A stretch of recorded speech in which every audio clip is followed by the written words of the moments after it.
আমি কোন গুণে পার হব গো আল্লাহ ফুলসে রাতের ফুল আমি কোন গুণে পার হব গো আল্লাহ ফুলসে রাতের ফুল পাল হারাবো জীর্ণ তরি আল্লাহ খুঁজে না পাই গো আমি কোন গুণে পার হব গো আল্লাহ ফুলসে রাতের ফুল আমি অধম পাপী তাপী পাপের ভারে ডুবে আছি গো আমি অধম পাপী তাপী পাপের ভারে ডুবে আছি গো আমি অন্ধ পথিক মাওলা তুমি আমার হাত দুখানি ধরো ও গো দয়াল তুমি আমার দয়া করো আমি অন্ধ পথিক মাওলা তুমি আমার হাত দুখানি ধরো নইলে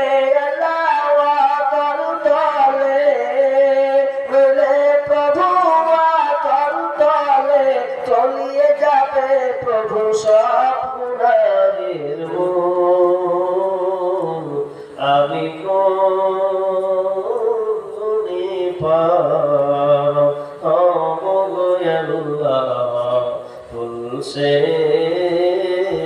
রাতের ফুল আমি যেন ধরা ধামে থাকি রাত সবার কামে আমি যেন ধরা ধামে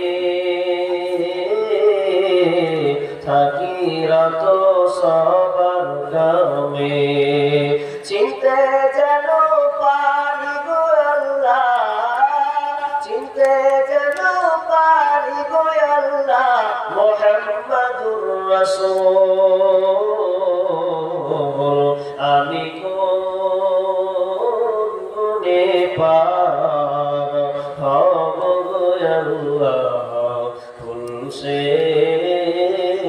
রাতের ফুল ও আল্লাহ তুমি আজি তুফানের হও মাঝি ও আল্লাহ তুমি আজি তুফানের হও মাঝি নইলে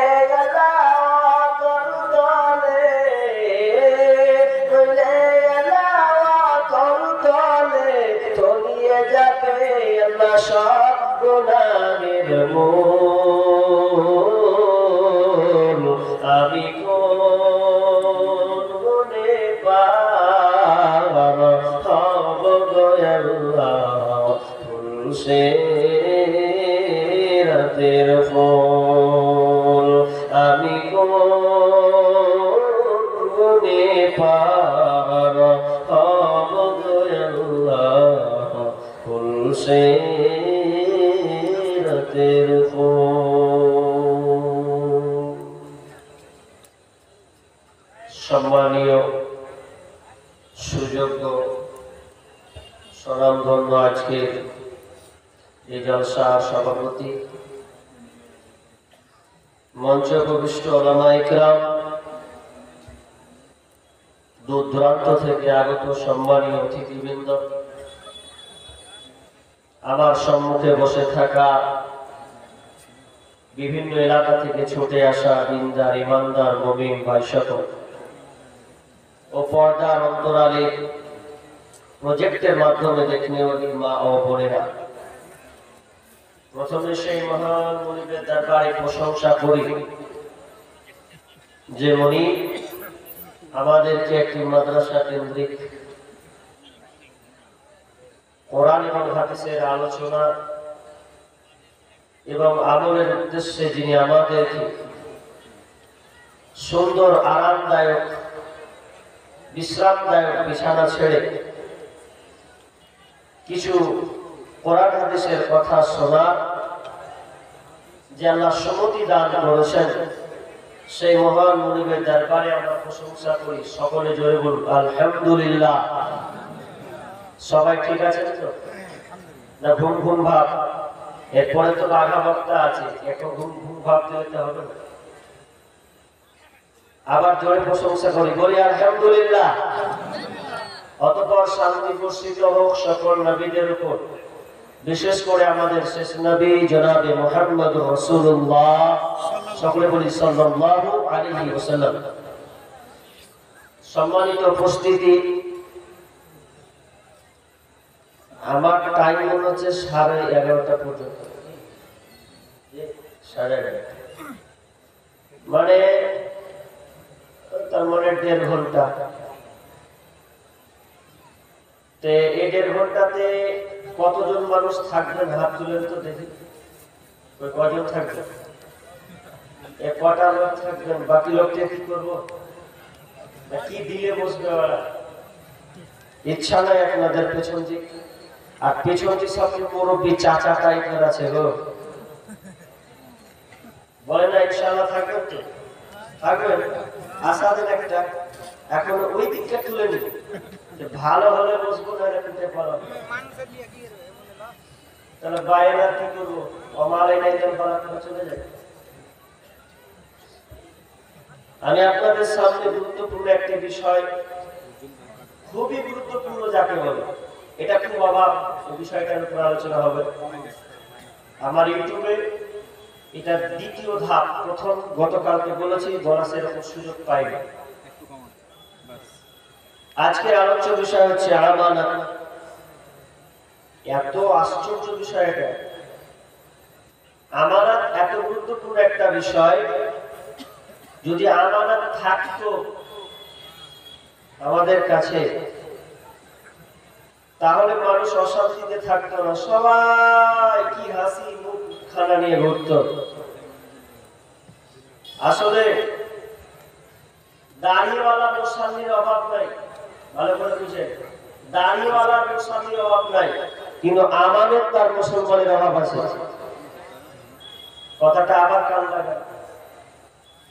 এমনি মুসল্লির অভাব নাই, কিন্তু আমানতদার মুসলমান, আমানতদার মুসল্লির অভাব আছে। আপনি যাকে টাকা দিচ্ছেন 10 বার ভাবছেন ও আবার দিবে কিনা, তার মানে আপনি ভাবছেন যে ও আমানতদার নয়, তাই বলে তো আপনি এক চান্সে দিতে পারছেন না। 10 বার ভাবছেন যে ওকে টাকাটা দিব, 10 দিন পর রিটার্ন পাবো কিনা, এটা নিয়ে আপনি অনুশোচনা করছেন বারবার। কারণ আমানতদার আস্তে আস্তে উঠে গেছে, আপনি বিশ্বাস করতে পারছেন না। ও 5 ওয়াক্ত নামাজ পড়লেও আপনি ভাবছেন ওকে দিয়ে আমার কাজ হবে কিনা। আমানত শব্দের অর্থ হচ্ছে সংরক্ষণ করা, গচ্ছিত রাখা। আপনি আমানত, আপনি যে কাজে নিয়োজিত আছেন, যে কোনো দায়িত্ব আপনি পেয়েছেন, প্রত্যেকটা দায়িত্বের ক্ষেত্রে আপনাকে আমানত বহাল রাখতে হবে। প্রত্যেকটা বিষয়ে কাজে কিন্তু আমানত আছে। এটা লম্বা চ্যাপ্টার, তবে কয়েকটা পাঁচ আমি আপনাদের সামনে দেওয়ার চেষ্টা করছি। আমানতের ব্যাপারে আল্লাহ সুবহানাহু ওয়া তাআলা সূরা নিসা 58 নম্বর আয়াতে বলছেন, বিসমিল্লাহির রহমানির রহিম, ইন্নাল্লাহা ইয়া'মুরুকুম আন তুওয়াদ্দুল আমানাতি ইলা আহলিহা সুবহানাহু ওয়া তাআলা নির্দেশ দিয়েছেন, আদেশ করেছেন, আমানত হকদারের কাছে তোমরা পৌঁছে দাও। আল্লাহ প্রথমে নির্দেশ দিলেন, যারা আমানত নিয়েছো আমানত হকদারকে সঠিক সময়ে পৌঁছে দাও। এই আয়াতের ব্যাখ্যা অনেক লম্বা ঘটনা আছে। এই আয়াতটার তাফসীর করেছেন আহসানুল বায়ানে, যে এখানে আমানত যখন বিশ্বনবী যখন তিনি সর্বনবুয়তির নবী হননি, তার আগের অনেকটি ঘটনা তিনি ওখানে তুলে ধরা আছে। আমানত এখন আপনার কিনা সম্পূর্ণ হিজরত করার পূর্বে আর কাবার দায়িত্বে কয়েকজনকে দেওয়া হয়েছিল। একটা দায়িত্ব পানি পান করার জন্য, হাজিরা পানি পান করতে যাবে, ওই পানি পান করার জন্য হাজিরাকে পানি নিয়োজিত করবেন। নাম পালা পড়লে কার কোন দায়িত্বে পড়বে এটা আব্বাস রাদিয়াল্লাহু তাআলা রূপে দিয়েছিলেন, এবং উসমান ইবনে তালহা তার দায়িত্ব ছিল কাবার চাবিটাকে খোলানো। কখন খুলবে? সোমবার কিংবা অথবা বৃহস্পতিবার, সপ্তাহে দুদিন খোলানো হবে। এটা খুলতে গিয়ে বিশ্বনবী একদিন ঢুকতে চাইছেন যে আমাকেও দর্শন করতে দেওয়া হোক, ভেতরে প্রবেশ করানো হোক, তাকে আটকানো হলো। এবার রাসূল সাল্লাল্লাহু আলাইহি ওয়াসাল্লাম বললেন যে আমার হাতে এমন একটা সময় আসবে, এই চাবিকাঠি আমার হাতেও আসবে। দায়িত্ব আমানত, তাকে দায়িত্ব দেওয়া হয়েছে। এখান থেকে মুফাসসিরগণ একটা মূল কথা বের করেছেন, শুধু আপনার কিনা টাকাতে আমানত নয়, প্রত্যেকটা জিনিসে, কার্যক্ষেত্রে, দায়িত্বে, প্রত্যেকটা পদে পদে আমানত আছে। ওই আমানতটা প্রত্যেক মানুষকে পালন করতে হবে। আমানত খুবই গুরুত্বপূর্ণ একটা বিষয়। আল্লাহ রাসূল বসে আছেন মসজিদে নববীতে আলোচনা করছেন। আলোচনা করতে করতে করতে বুঝাতে একজন বেদুইন এসে বলছেন, ইয়া রাসূলুল্লাহ, কিয়ামত কখন হবে একটু বলেন, কিয়ামত কবে হবে একটু বলেন। বিশ্বনবী কান দিলেন না।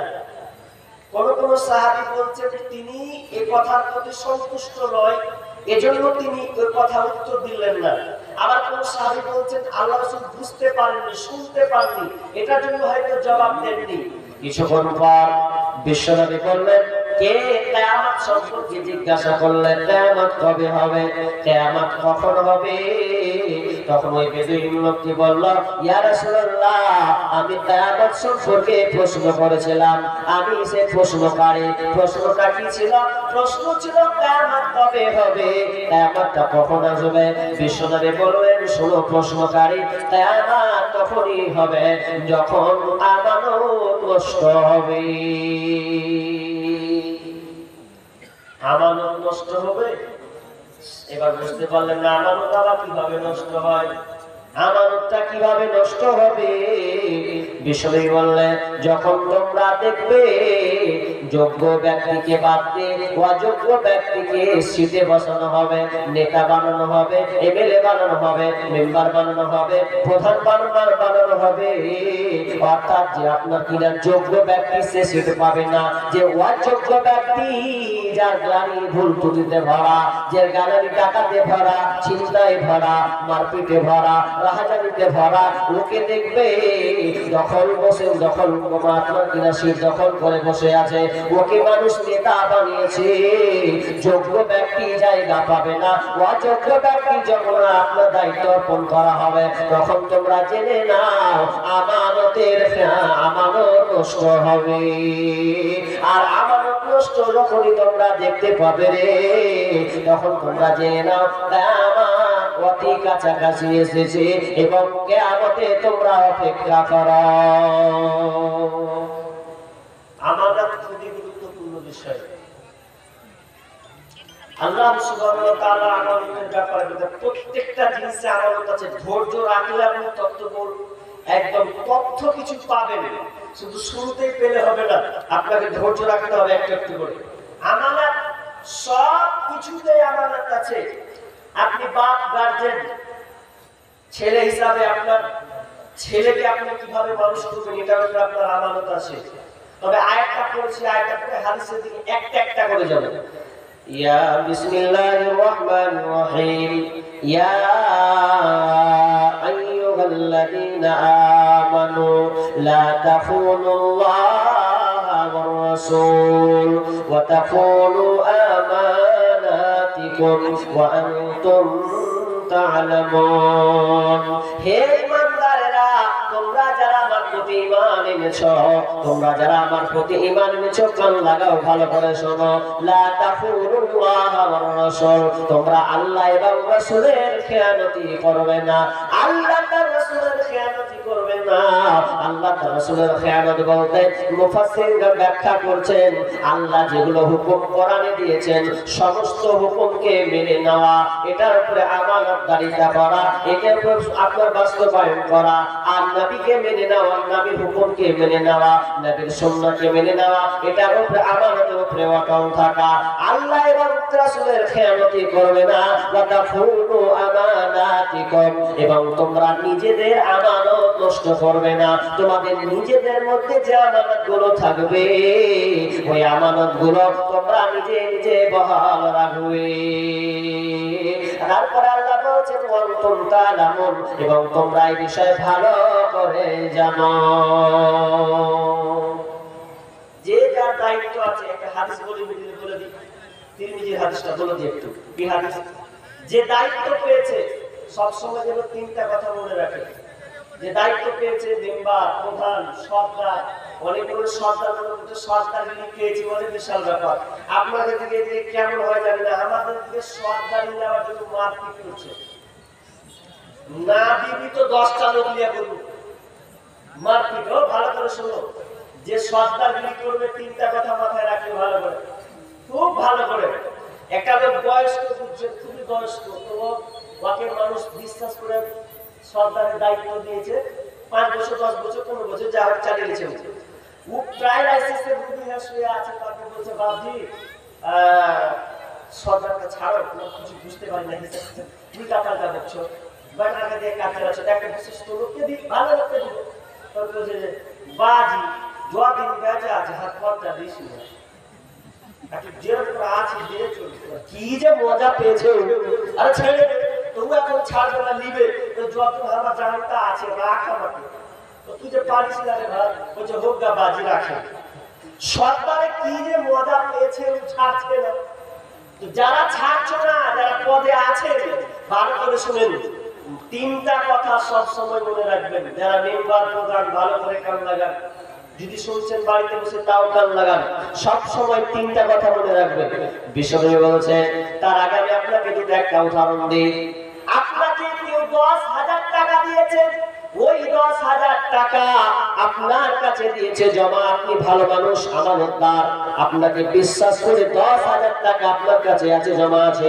কারণ তার বাড়ি ভালো নয় ব্যাংকের অ্যাকাউন্ট ভালো নয় বাড়ি তার ভালো নয় হতে পারে যে চুরি হতে পারে ছিনতাই হতে পারে এইজন্য বিশ্বাস করে আপনাকে 10,000 টাকা দিয়েছে এবার যে লোকটা টাকা পায় সেই লোকটা হয়তো মারা গিয়েছে এবার তার বাড়ির লোক গিয়ে বলছে আমার আব্বা আপনাকে 10,000 টাকা দিয়েছিল ওটা রিচেক এসেছি তখন বাড়ির মালিক বলছে তোমার বাপ মরার কয়দিন আগে 10,000 নিয়ে গেছে ভেজালে পড়লো আব্বা কখন নিল তাহলে পথটা কত কঠিন দেখেন লোভে পড়ে গেলেন 10,000 টাকার জন্য অথবা এইরকম হতে পারে আপনার কাছে 1 লাখ 2 লাখ টাকা মানুষ টাকা জমা দিয়েছে আপনাকে বিশ্বস্ত ভেবেছে আপনাকে আপনার বিশ্বাস রেখে আপনাকে টাকা দিয়েছে এখন ওই টাকাটা ছেলে মেয়েরা ভাগ করে দিয়েছে বাপ করে গেছে ভাগ করে বিল বন্টন করে দিয়েছে এবার আপনি কি করলেন কত ভাগে বললেন দেখেন টাকাটা কার কাছে যাবে কার টাকা গেল না আপনি মারা গেলেন আপনি আটকে গেলেন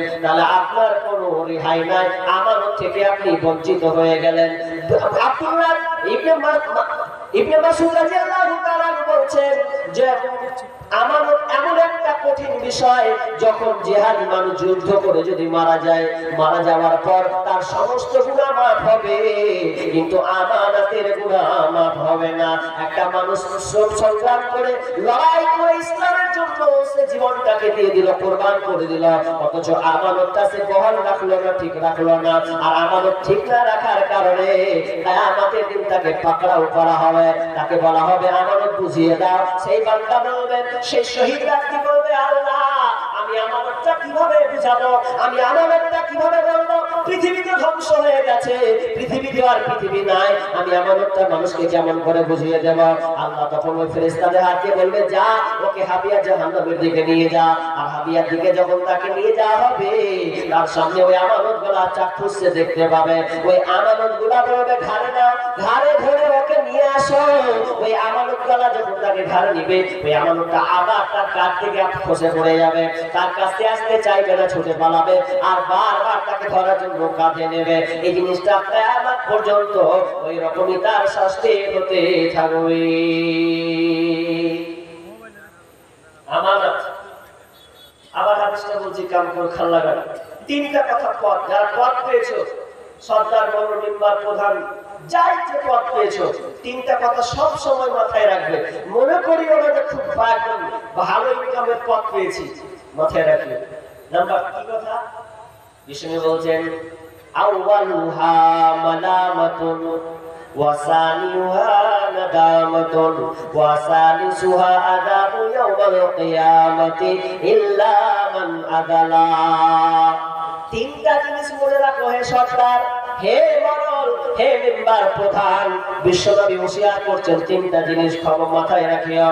একটা হচ্ছে আউয়ালুহা মালামাতুন, তোমাকে মানুষ তিরস্কার করবে, তোমাকে মানুষ তিরস্কার করবে, লান্তান লান্তান করবে। যখন তুমি মেম্বার হবে, প্রধান হবে, তোমাকে মানুষ, তোমাকে উপর মহল থেকে, সরকার থেকে রাস্তার দায়িত্ব তোমাকে দেবে।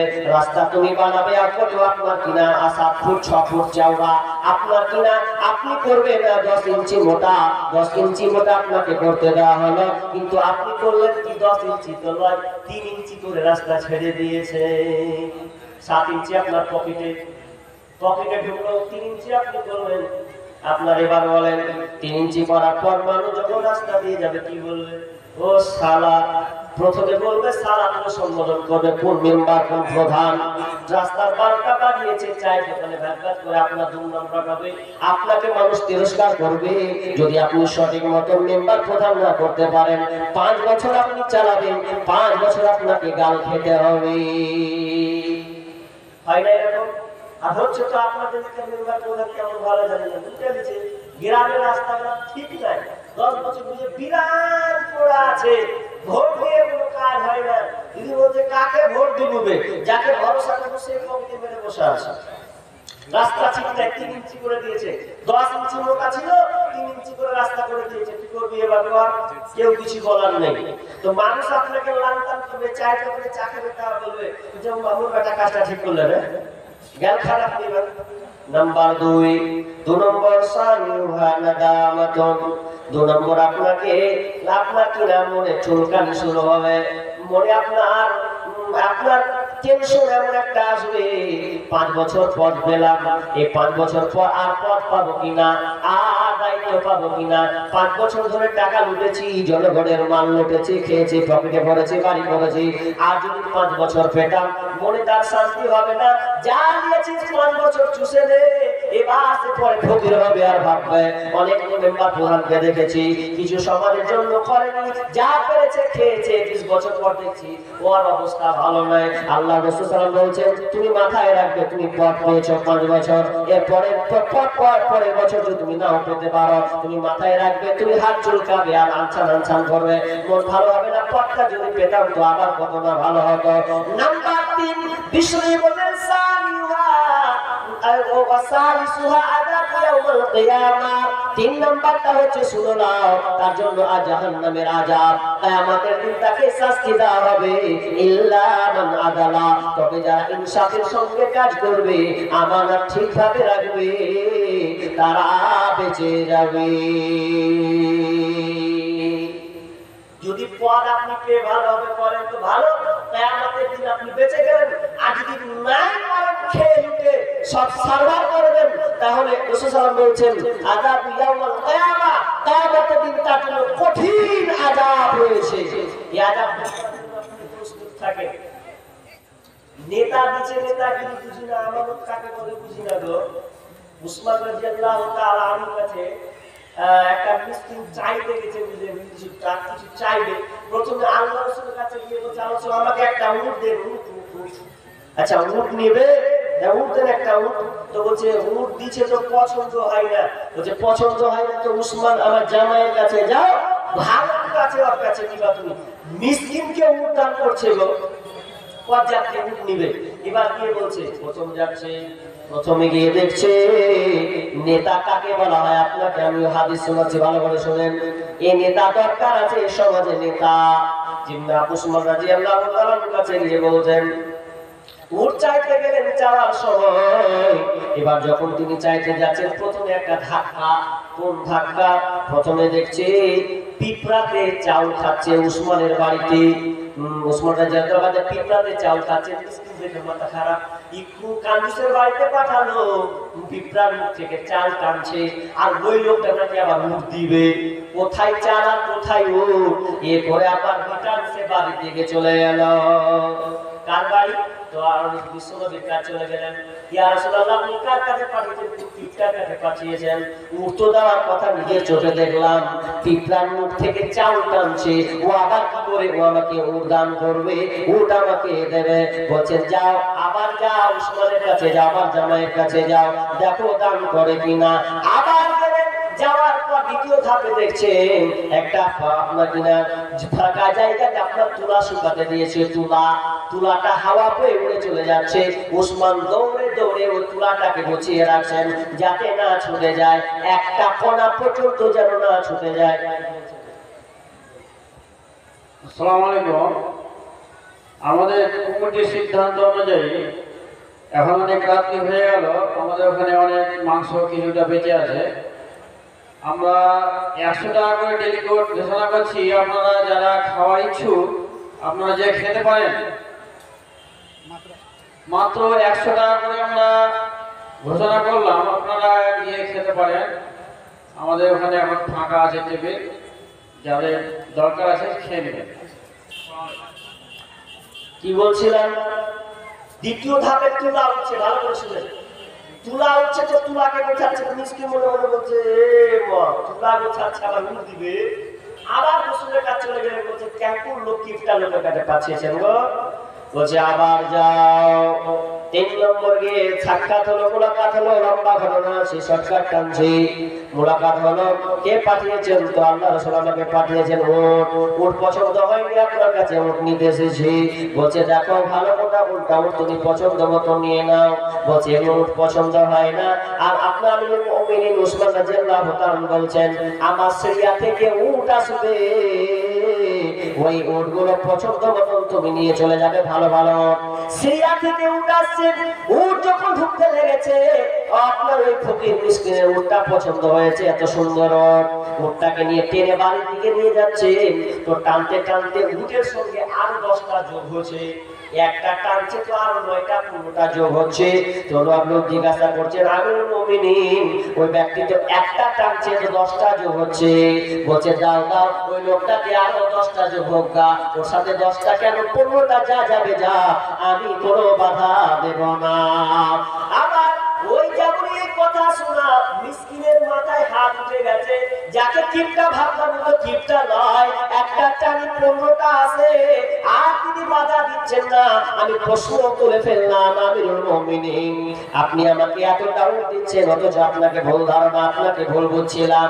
আপনি যে প্রথম কাজটা করছিলেন, আপনি পিঁপড়ার কাছ থেকে চাউলটা কেন টানছিলেন বলেন, এটা একটু আমাকে খুলে বলবেন কি? বলছেন ও পথে, ও মিসকিন শোনো, আমি যে চাউলটা টানছি এটা আমার নিজের কোনো চাউল নাই, এগুলো হচ্ছে গরিবদের মাল, দেয়ার না কিনা দেশের সম্পদ। এগুলো আমি একটাও চাল খেতে পারি না। একটা চাল যদি এদিক ওদিক হয়ে যায়, বিচারের মাঠে আমাকে জবাবদিহি করতে হবে। এই জবাব আমি দিতে পারবো না। এটা আমার মাল নয়, আমাকে আমানতদার হিসাবে রাখা হয়েছে, একে আমাকে রক্ষণাবেক্ষণ করে রাখতে হবে। এটা নয় বুঝলাম, তুলাটা উঠছিল আর একটা এখনো যায়, কি ছিল তাতে? আপনি কেন সব শুরু করার চেষ্টা করছেন, একটাও ছাড়ছেন না। বলছে এটাও আমানতের মাল, মাল, এটা জনগণের মাল। আমি একজন নেতা, আমি একজন আমিরুল মুমিনিন, দেশের নেতা, আর আমার কাছে আমার আমানত রাখা হয়েছে।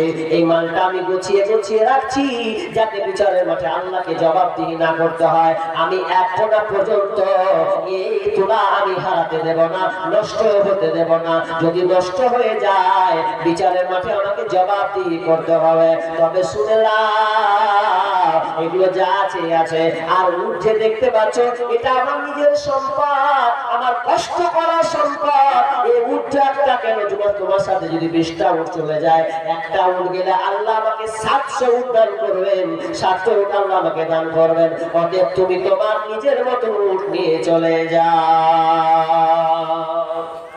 এরা হলো নেতা, দেশের মাল খাবে না, দেশের মাল নিবে না, একটা চাল পর্যন্ত নিবে না। আর আমাদের বর্তমানের নেতা, এবি নেতা, ওবি নেতা, সব বুঝবি নেতা, লুটফাট কে নেতা, নেতা কিছু ছুবে না। 5 বছর আছে আমি ব্যাট খেলে বোঝা হয়ে হবে, পরে পদ পাবো না পাবো।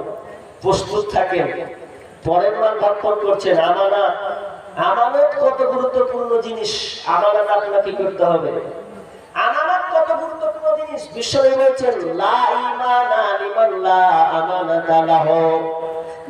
যার ঈমান, যার আমানতদারিতা নাই তার ঈমান নাই, ওর ঈমান নাই যার আমানতদারিতা নাই। আমানতদারিতা আপনার 4 ভাই 5 ভাই, দেখেন তো আপনাদের পরিবারের কথা বলছি, আগে দেখেন তো একবার 10,000 টাকা দিয়ে চাল তো সঠিক টাইমে টাকা ধার দিয়েছেন, চাল তো একবার দেখি। তো বলবে ঘুরিয়া ঘুরিয়া কাজ পেছে না, খালি টাকা চাইতে আসছিস, তো টাকা যে নিয়েছিস 1 মাসের লেগে তো দিবি না। আর না পারলে বলতে ভাইরে 1 মাস দিয়েছিলাম চুক্তি, পারলাম না, জোর করতে পারলে আরো 1 মাস সময় দে। তো তারা না বলছে তুমি দেখো যদি বলবে গরু বেচবো নাকি।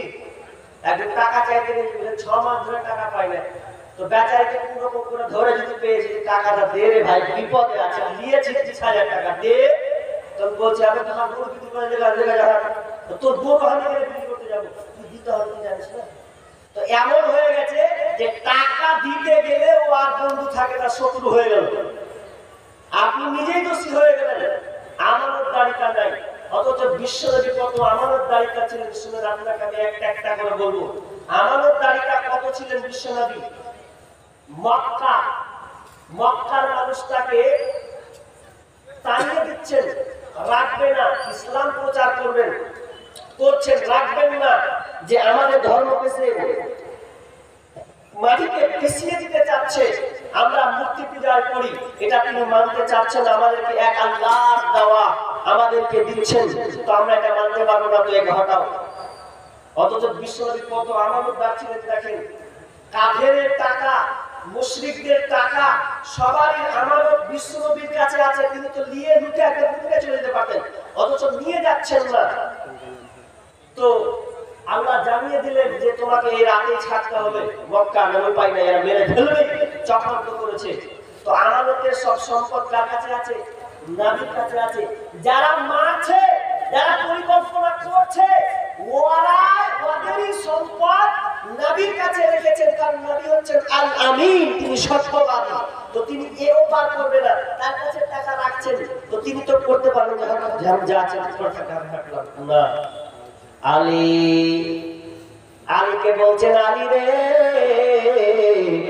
আমি মদিনায় চললাম, আমি মদিনায় যাব, যারা আমাকে মারছে কাটছে তাদের আমানত আমার কাছে আছে, টাকা পয়সা ধন সম্পদ মালামাল আছে, ইয়াতিমের মাল আছে, বিধবার মাল আছে, বাইতুল মাল আছে। ওই মালগুলো আমি তোমাকে দিলাম, বুঝিয়ে বুঝিয়ে দেব। 3 দিন পর্যন্ত তুমি এই মালগুলো বিলি বন্টন করে দেবে। দয়ার নবী মুস্তাফায় জন্মভূমি ছাড়িয়া আলীকে শুইয়ে দিলেন নিজের বিছানায়। দয়ার নবী মুস্তাফায় জন্মভূমি ছাড়িয়া আলীকে শুইয়ে দিলেন নিজের বিছানায়। কাফেররা সব যুক্তি করে নবীজিকে মারব বলে, কাফের কাফেররা সব যুক্তি করে নবীজিকে মারবো বলে। সারা রাত্রি চারিদিকে ছিল পাহারায়, আলীকে শুইয়ে দিলেন নিজের বিছানায়। দয়ার নবী মুস্তাফা জন্মভূমি ছাড়িয়া আলীকে শুইয়ে দিলেন নিজের বিছানায়। মক্কায় মদিনায় চলে যাচ্ছে। মদিনায় যেতে আলীকে বললেন, আলী 3 দিন লাগবে সময়, এই মালগুলো তুমি 4 মাল তাকে পৌঁছে দিলে আমানতের মাল, একটু এদিক ওদিক করবে না। আলীকে দিচ্ছেন আপনার কিনা কাজের দায়িত্ব। আলী এবার কি করেছে, যে ঘরে মারবে, যে ঘরে তাকে ধরবে, ওই ঘরে আলী কিন্তু চাদর দিয়ে ঘুমিয়ে গেছে। হাজি আপনারা এত লোক বসে আছেন, ধরলেন এই গ্রামে একটা বিশাল ডাকাত আছে, একটা ভালো ডাকাত, নাম করা ডাকাত। ও দিনে জানতো মানুষ কেটে দেবে এরকম, মানে এত পাওয়ারফুল। তো ওরা কাটবে, এবার আমাকে কাটবে, ধরুন আমাকে কাটবে।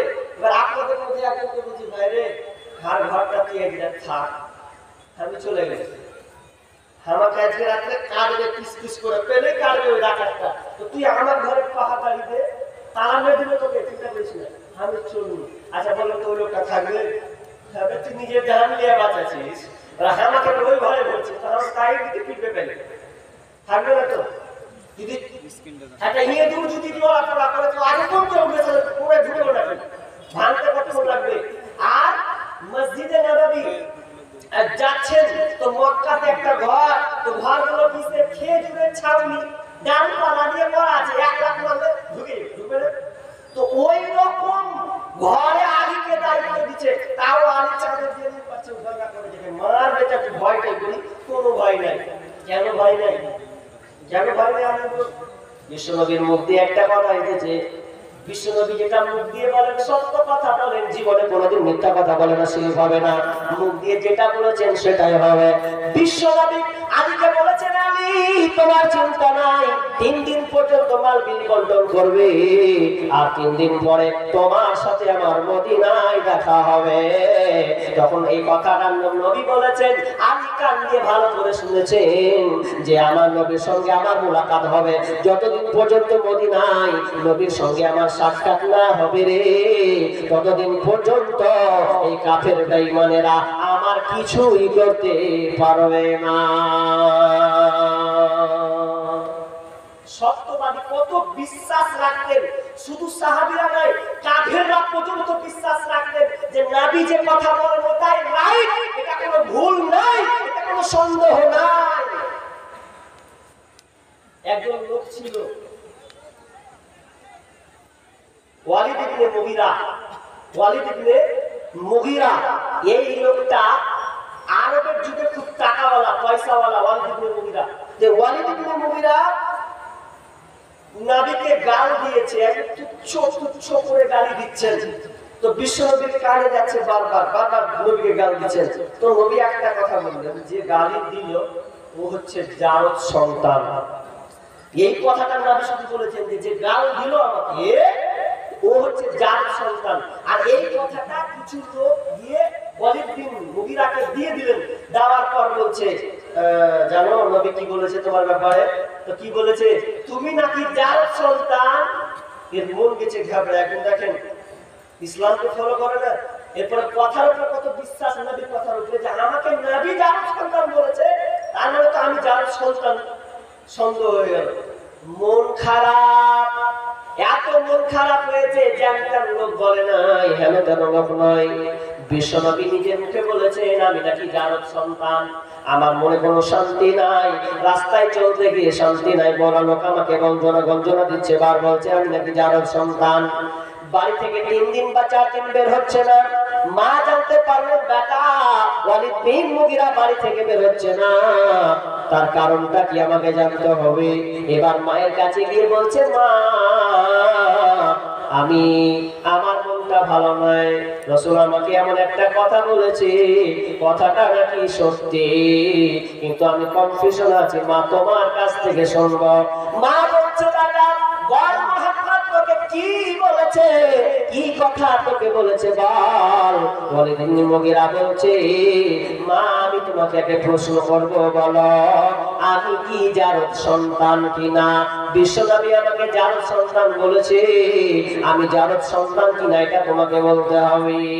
যেমন এই কথা বলা জারদ সন্তান, মায়ের মুখখানটা ছোট হয়ে গেছে, আর কোনো উত্তর নাই। এবার মা উত্তর দিচ্ছে না। ওয়ালিদ ইবনে মুগীরা বলছে মা মা বলো বলো আমি নাকি জারদ সন্তান, নবী আমাকে বলেছেন, আর চুপ করে আপনাকে বলতে হবে। এবার মা বলছে ওয়ালিদ রে, এ ওয়ালিদ শোন, নবী যেটা বলেছে সত্য কথা বলেছে, তুই জারদ সন্তান, তুই বাপের প্রতীকে তুই জন্ম নাস, তুই যখন জন্ম নিস ভালো করে শোন, তুই কিভাবে হলে।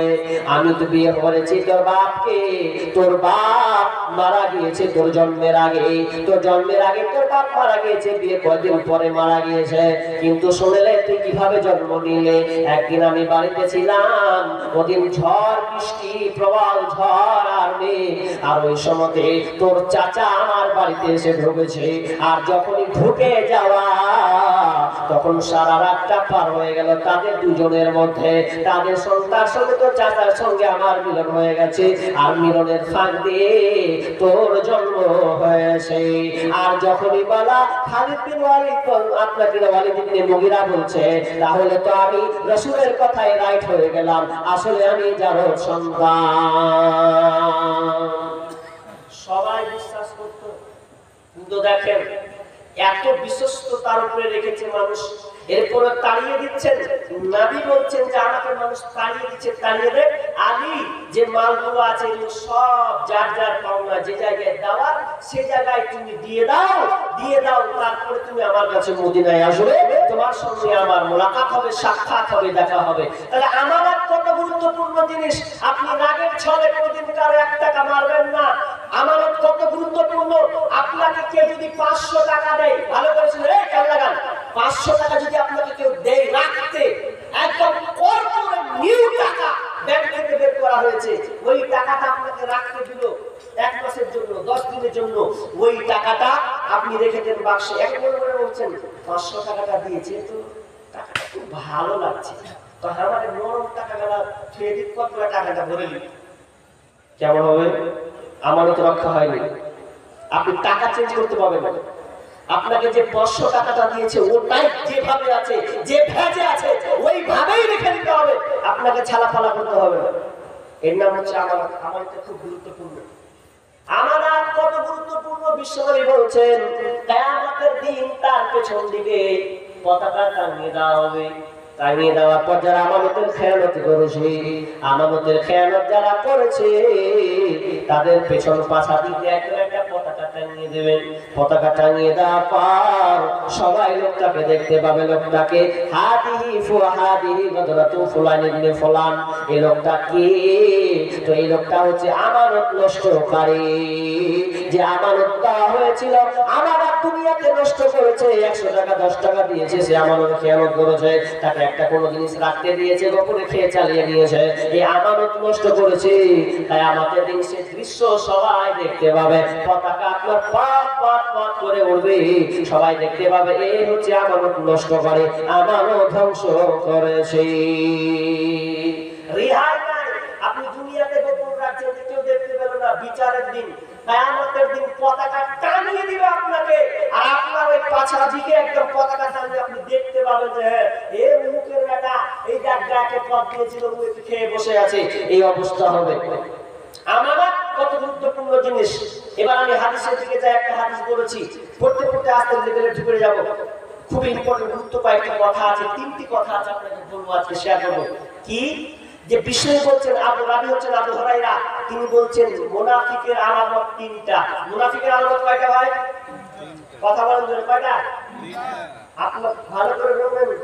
আবার অন্য রাতে আছে মুনাফিকের আলামত 4টা। কয়টা বললাম? 4টা। মুনাফিক কে?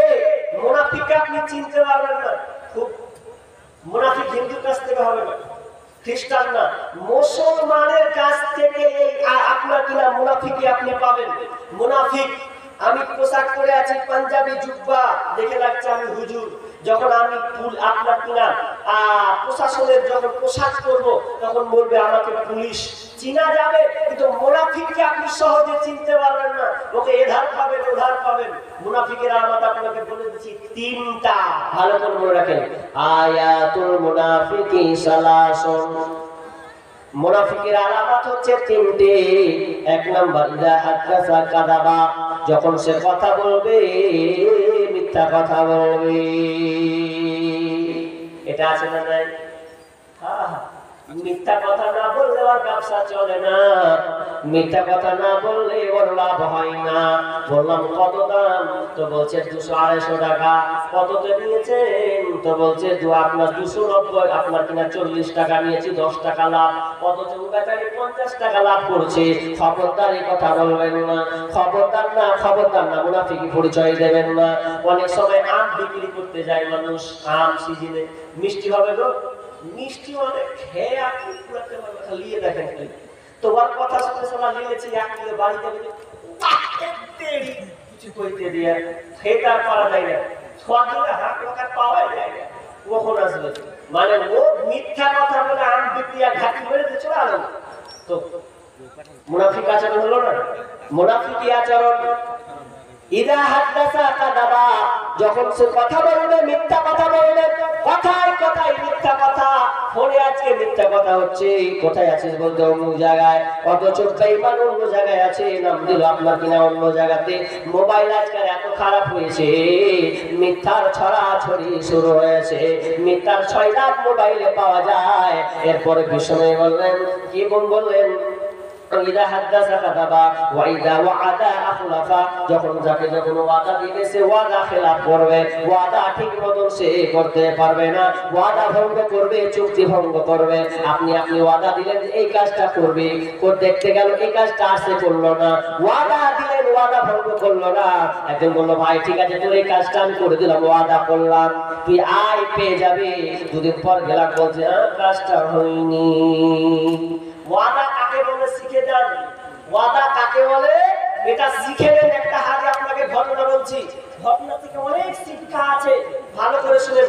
উমারের জামানা, আমিরুল মুমিনিন উমার, তিনি একজন খলিফা নেতা, তার যুগের একটা ঘটনা। ওয়াদা কাকে বলে এটা শিখেন মুসলমান, আপনাকে শিখতে হবে, শিখতে হবে ওয়াদা কাকে বলে। ওয়াদা কেমন? ওয়াদা, একটা বালক তার মুখ চড়াচ্ছে ঘুরতে, তো উঠ চড়াতে চড়াতে চড়াতে চড়াতে চড়াতে ও বেচারি ঘুম, রাখালরা ওর সময় ঘুমায় না, ঘুম আসলে ঘুমিয়ে গেছে। ও আর উঠ খুঁজে পাচ্ছে না, তো উঠ কোথায় গেল আমার? তো উঠ যখন খুঁজে পাচ্ছে না তখন সে চলে যাচ্ছে।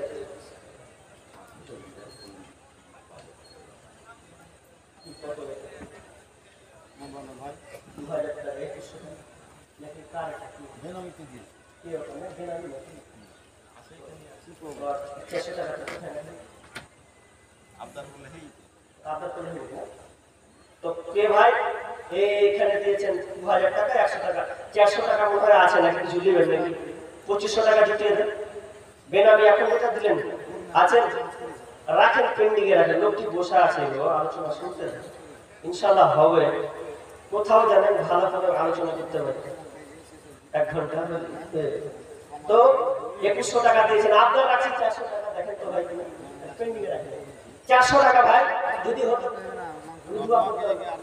400 টাকা আল্লাহ আসতে 2500 টাকা হয়ে যাবে মাদ্রাসা জালসা।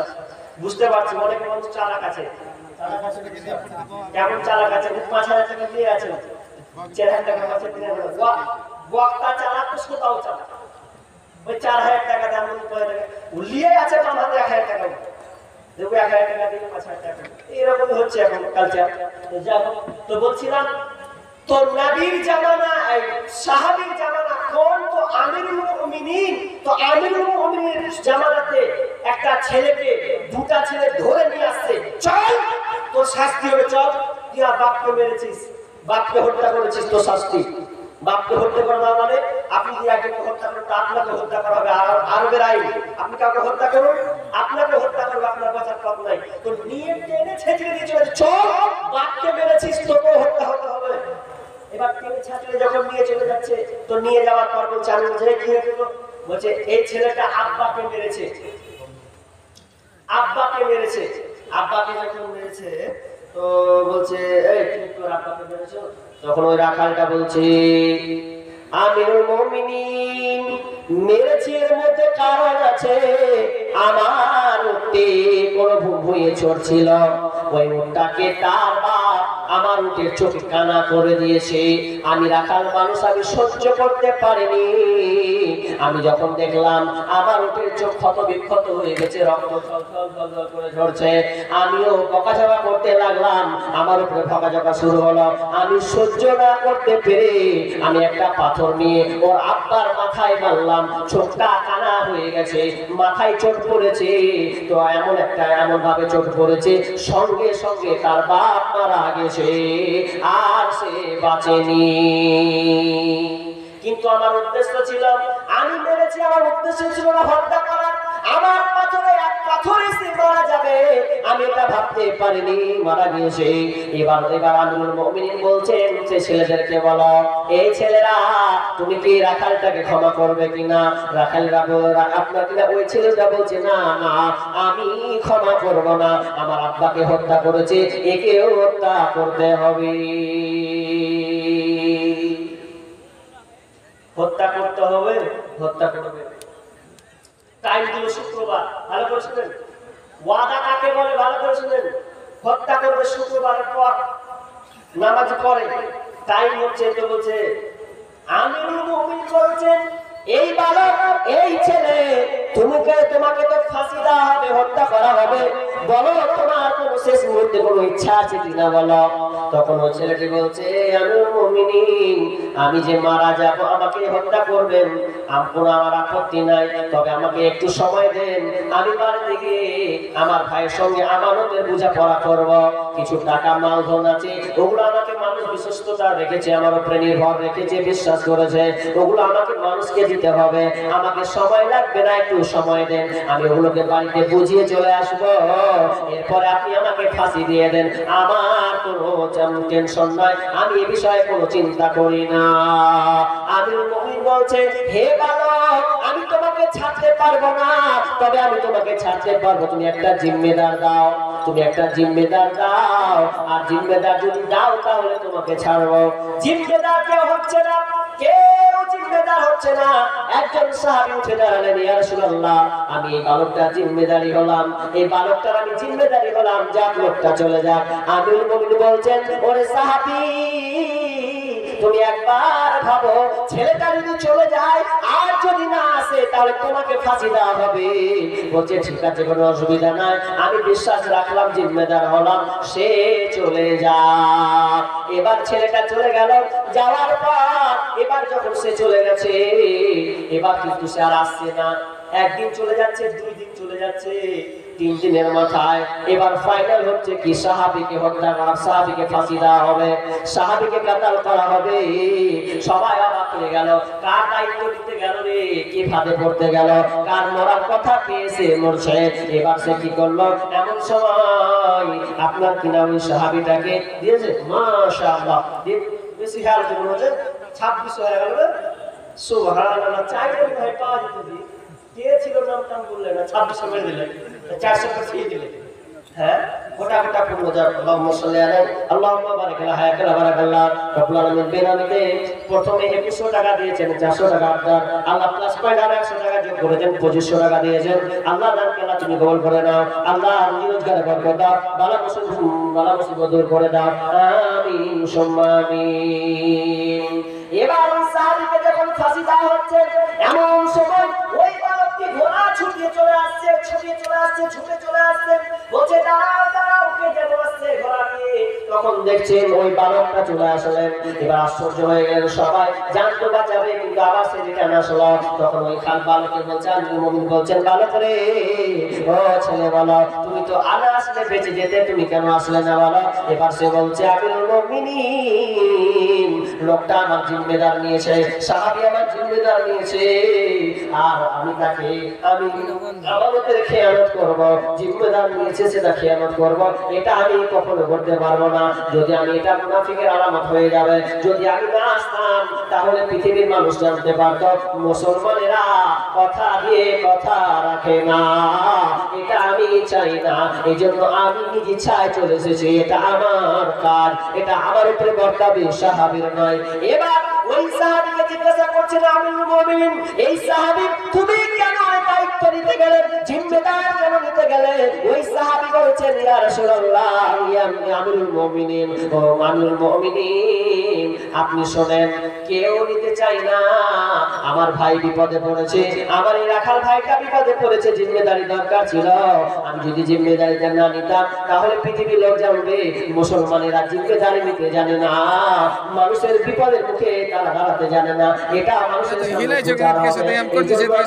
মনে করে আমি ওই ছেলেটার জিম্মেদার নিয়েছি। এই দুটা কাজ যখনই বলা, এবার যারা দুই ছেলে বাপকে হত্যা করেছে তার দুইটি সন্তান এই দৃশ্য দেখে বলছে আমিরুল মুমিনিন আমরাও চাই না এই ছেলেটাকে ফাঁসি দেওয়া হোক, একে ছেড়ে দেওয়া হোক। আমিরুল মুমিনিন আশ্চর্য হয়ে গেলেন, তোমরা কেন আবার সিদ্ধান্ত চেঞ্জ করলে? ওরা না এটা করলো, তোমরা কেন করতে গেলে? এবার ওই বাপ ছেলেটা বলছে আমিরুল মুমিনিন দেখেন তো এরা যেমন, এদের সঙ্গে তো তেমন ব্যবহার করতে হবে, যে জিম্মেদার নিয়েছে বিশ্বস্ততা রেখেছে, বিশ্বাস করেছে এসেছে, আর এটা আর এই সাহাবীটা আপনার কিনা সে আমারও জিম্মেদার, যে আপনার কিনা ওয়াদা, মানুষ বিপদে পড়েছে পাশে দাঁড়িয়েছে, আর এই ছেলেটা সেও তো নিজে থেকে আমার বাপকে হত্যা করেনি, মারতে গিয়ে হত্যা হয়ে গেছে। তো আমরা যদি একে ক্ষমা না করি, এই যে লোক ছেলেটাকে যদি মাফ না করে, তাহলে সমাজের লোক বলবে, পৃথিবীর লোক বলবে মুসলমানেরা এক মুসলমানকে আর এক মুসলমানকে ক্ষমা করতে জানে না। অতএব আপনি এই ফয়সালা খারিজ করে দেন, আমরা চাই না যে এই ছেলেটা এই একটুকুর কারণে হত্যা হোক, তাকে কাতাল করা হোক। ওয়াদা দেখছেন তিনজনের মধ্যে ওয়াদা কেমন? আজকে আমাদের ওয়াদা সুবহানাল্লাহ, আপনাকে ওয়াদা কোনো কাজ দিতে গেলে তো আপনি উল্টা আমাকে ঝেড়ে পড়েন, কিছু করার নাই। তো প্রথম নম্বর, দুটা নম্বর হলো কি, যে আপনাকে ওয়াদা পালন করতে হবে। 3 নম্বর আমানতের খেয়ানত করবে, মানে আমানত যে দেওয়া হবে এটা ঠিক মতন বহাল রাখবে না, আমানত ঠিক মতন বহাল রাখবে না। আমি দুটা পয়েন্টিং কথা বলবো, এটা শেষের দিকে ধরে আপনার ধৈর্যটা আপনাদের দেখছি, এই জন্য ঢুকছি না। 3 নম্বর কথা, যে এবং আমানতের খেয়ানত করা হবে, আমানত নষ্ট করবে, আমানত ঠিকভাবে গচ্ছিতভাবে রাখবে না। একটা ঘটনা আছে, তাবেই থেকে একটা ঘটনা আছে, তাবেই, ওই তাবেই নামটা হচ্ছে হাজী আবু বকর। তিনি একদিন ক্ষুধা লেগেছে, 3 দিনের ক্ষুধার্ত ব্যক্তি, খাবার নেই। তো খাবার যখন নেই তখন সে চলে যাচ্ছে কোথায় জানেন? চলে যাচ্ছে ও মক্কার দিকে রওনা মারছেন। মসজিদে হারামে ঢুকেছে, তো ঢুকতে গিয়ে একটা পটলি পড়ে আছে, পটলিতে কি আছে জানেন? টাকা নয়, এখনকার টাকা লেনদেন করছেন আপনি, তো তখনকার মানুষ সোনা লেনদেন, দিরহাম, রিয়াল, এই যে সোনা দিরহাম পড়ে আছে, তো হীরা পড়ে আছে, হীরা। ওই হীরাটা কিসের? হীরা গলার মালা,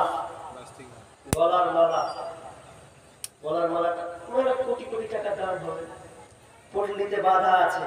তো উঠিয়ে দেখছে যে গলার হার যে এটা গো হীরা, আল্লাহ এত টাকা!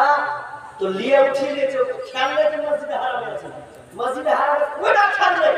তখন ওই যে আয়াতটা পড়ছিল, ইন্নাল্লাহা ইয়া'মুরুকুম আন তুওয়াদ্দুল আমানাতি ইলা আহলিহা। আয়াতটা অনুসরণ হয়ে গেছে, যেমনি হওয়া মনে তার ভয় ঢুকে গেছে, রুমালটা উঠিয়ে নিয়েছে, কি করা যায়, এগুলো তো আমানত, তার মানে আমার উপরে দায়িত্ব বর্তন করা হলো। শেখ সাদি বলছেন যে কেউ যদি টাকা কোনো কিছু কুড়িয়ে পায়, তার দায়িত্ব হলো সে যেন ওখানে রেখে না আসে, যেমন উঠিয়েছে সে যেন পৌঁছে দেয়, তালাশ করে যেন বাড়ায়। এক মুঠ এখানে সুরের মশলা একটু শিখে নেন। টাকা পড়ে আছে 500,000 টাকা, হুট করে পকেটে ভরে নিয়ে তাকে পকেটে ভরে নেব, কামটা ভালো করেছে তুমি। খরিস সাপ ভরেছো, খরিস সাপ, ও টাকা ভরবে, তুমি পকেটে খরিস সাপ ভরেছো, তা বের করে ঠস মারবে। টাকা 1000 টাকা ভরে নিয়েছে, ওদের সাথে খাবে। তোমার কাজ কি হয়েছে এটা তোমার খেয়াল নাই। টাকা 1000 টাকা তুলেছো মানে যার টাকা তাকে পৌঁছে দিয়ে আসো। তো কাকে কোথায় খুঁজে বেড়াবো, তো খুঁজে কি করে বেড়াবি তোমার দায়িত্ব। তুলে গেলে টাকা তুমি 1000 টাকা টাকা তুলেছো, ওটা তুমি কি করো, পোস্টার মারো। 1 বছর এলাম চালাও, 1 বছর, 1 বছর এলাম চালিয়ে চালিয়ে এরপর যদি না হয় তো পরের কথা। তো আমরা ধার ধারি না, আরে কোথায় কি করলো, মাছ কা টাকা নিয়ে এসে বাড়িতে বিসমিল্লাহ বিরাট করে খেয়ে নিল, হয়তো বড় পাইকারি চলে গেছে। আর হুঁশ নাই কত বড় ভুল কাজ করেছে, কত কাজ একবার পটলি বেঁধে আশ্চর্য হয়ে গেলেন কি করা যায়। যার পটলি কিছুদিন পর এলান হচ্ছে, কে তোমরা ওই পটলিটা পেয়েছো, পটলিটা পেয়েছো বলো, ওই পটলিটা কে পেয়েছো বলো। ওটা যদি কেউ পাও তাকে কিছু হারিয়ে দেওয়া হবে। যেমন শুনতে পাওয়া কাজী আকবর, কাজী আবু বকর চলে গেলেন, যাওয়ার পর তাকে তার মালটা ফিরিয়ে দিচ্ছেন। লেন আপনার আমানত, এটা হচ্ছে আমার আমানত, আমার কাছে ছিল, পৌঁছানোর দায়িত্ব আমার, আপনার কাছে এসেছে, আমি খুব খুশি হলাম, এলান করেছেন, দেন আপনার এই আপনার হীরা। এবার ওই লোকটি বলছে, বলছে ছেলে তুমি আমার জিনিসকে পেয়েছো, সুন্দর করে রেখেছো, নেও হাদিয়া। বলছে না আমি হাদিয়া নেব না, নেব না, নেব না, আমার কাজ ডিউটি হচ্ছে, মাল হারিয়েছে কুড়িয়েছি আমি, আমাকে পৌঁছে দিতে হবে, এটা আমানতদার হকদার আপনি, আপনাকে পৌঁছে দিতে হবে, এটা দিলাম আমি আপনার হাদিয়া, কোনো পুরস্কার প্রাইজ দেব না। কি মজা আছে দেখেন, আল্লাহ কি কারিশমা দেখেন। তো মাল পটলি দিয়ে দিল, কোটি কোটি টাকা হীরা, হীরার হার দিয়ে দিচ্ছে। এবার অনেকদিন পর ওই লোকটা একজন আল্লাহওয়ালা মানুষ, হাজী মানুষ, তিনি আবার সফরে যাচ্ছেন ইনকাম করতে, কিছু ইনকাম করবেন, তো জাহাজে চড়েছেন। তো জাহাজে চড়তে গিয়ে বিশাল একটা ঝড় এসে জাহাজটাকে কোন দিকে নিয়ে চলে গেল। তো বাই চান্স আল্লাহ তাআলা লোকটাকে বাঁচালেন, একটা কোন একটা কিনারাতে উঠালেন। তো কিছু লোক কিনারাতে উঠাচ্ছেন, তো লোকটা বেঁচে আছে, তো চট নিয়ে যায়। তো নিয়ে যখন যাচ্ছে তো সুস্থ করলেন, ভালো করলেন লোকটাকে, ওই হাজী আবু বকরকে সুস্থ করে দেওয়ার পর এবার গ্রামের লোক বলছে কোথায় বাড়ি, কি খবর, বলছে ইনকামের পথে বেরিয়েছিলাম, কিছু পেলাম না। তো নামাজ পড়াচ্ছেন, তো নামাজ এত সুন্দর করে পড়াচ্ছেন, মুসাল্লিরা একদম আনন্দ, আর এরকম ইমাম দরকার, ইমাম খুঁজছিলাম, এই ছেলেটাকে রেখে দেওয়া হোক। রেখে দেওয়া হলো, রেখে দেওয়ার পর এবার রাখতে রাখতে বলছেন বেটা তুমি একটা বিয়ে করে নাও, যৌবন উপযুক্ত বয়স হয়েছে, তুমি পদ পেয়েছো, মসজিদের ইমাম হয়েছো, তুমি একটা বিয়ে করে নাও, ভালো করে কান লাগান, বিয়ে করে নাও। এবার বিয়ে যখন করছে তো একটা মেয়ে চয়েস করে বিয়ে দেওয়া হলো। তো বিয়ে দেওয়ার পর বাসর ঘরে ঢুকছে, ভালো করে শুনেন। তো বাসর ঘরে যখন ঢুকছে, তো ঢোকার পর স্বামী স্ত্রী আলাপ আলোচনা হবে, নতুন নতুন কথা হবে, দেখিনি তোমার বাড়ি, তুমি কি কি ভালোবাসতে, হ্যাঁ 2-5 রকম কথা হবে, আনন্দের কথা বলবে। তো ছেলেটা কি করেছে, মেয়েটার গলার হার দেখে ও আশ্চর্য হয়ে গেছে। কি নাম? ওয়াসিম। নামের জন্য ওয়াসিম, নামের জন্য 200 টাকা দিচ্ছে, আল্লাহুম্মা সাল্লি আলাইহি আল্লাহুম্মা বারিক আলাইহি। তো গলার হার দেখে ও আশ্চর্য হয়ে গেছে। গলার হারটা দেখেছি, গলায় এনে কি করে, ও সারা রাত পার করে দিয়েছে। তো মেয়েটা এবার সকাল হলো, চাচারাকে বলছে, প্রতিবেশী সবাই যারা বিয়ে দিয়েছে তারা বলছে কোন ছেলের সঙ্গে আমার বিয়ে দিয়েছ, এই ছেলেটা তো খালি আমার দিকে তাকিয়ে তাকিয়ে তাকিয়ে চোখে পানি ফেলে ফেলে ফেলে সকাল করেছে, ফজরের সময় করে দিয়েছে, এই ছেলে তো আমার সঙ্গে কোনো কথা বলেনি, বোবা কালার মতন হয়েছিল, আর শুধু চোখ দিয়ে পানি ঝরঝর ঝরঝর করে পড়ছিল। এবার সবাই বলতে লাগলো বেটা কেন তুমি আজ বাসর রাত্রে, যার হক তুমি তো তোমার দেওয়ার কথা ছিল, কিন্তু সারা তুমি কান্না করলে কেন, তার দিকে আশ্চর্য হয়ে তাকিয়ে থাকলে কেন, এটা এটা এটা কি করে তোমার সম্ভব বলো, কি তোমার কারণ, কোন রহস্য তো লুকিয়ে আছে। তখন ওই ইমাম, তখন ওই হাজী আকবর আবু বকর বলছে ও সমাজের লোক শোনো, যারা তোমরা আমার বিয়ে দিয়েছো, এই মেয়েটার সঙ্গে আমি দেখলাম, আমি বসলাম, আমি আশ্চর্য আশ্চর্য হলাম এই কারণে, এই মেয়েটার মেয়ে গলা একটা হার আছে, যে হারটা আমি মসজিদে হারামে পেয়েছিলাম। মসজিদে হারামে এই হারটা আমার ভালো করে মনে পড়ছে, এটা আমি পেয়েছিলাম। আর এই হারটা এই মেয়ের গলায় কিভাবে এলো, এটা দেখে আমি আশ্চর্য হয়ে গেলাম। আমার হুঁশ অন্যদিকে চলে গেছে, আমার চোখ দিয়ে ঝরঝর ঝরঝর করে পানি ঝরছে। গ্রামের লোক তখন বুঝতে পারলাম, আরে এই তো তোমার শ্বশুর।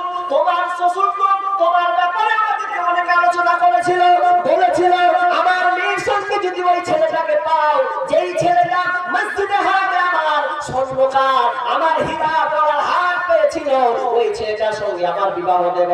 আল্লাহ যেন এটা কবুল করে। আমি হয়তো বাঁচবো না, আমি তোমাদেরকে দায়িত্ব দিলাম, ওই মেয়েটার সাথে যেন, আমার মেয়েটার সাথে ওই ছেলেটা যেন বিবাহ হয়। তখন তারা আশ্চর্য হয়ে গেলেন, ও ভাই, ও ছেলে শোনো, ইমাম শোনো, তোমার শ্বশুরের দোয়া আল্লাহ কবুল করেছেন, তোমাকে ভালো লেগেছে, তার দোয়া কবুল হয়েছে, তুমি আজকে এই মেয়েটাকে বউ হিসাবে পেয়েছ।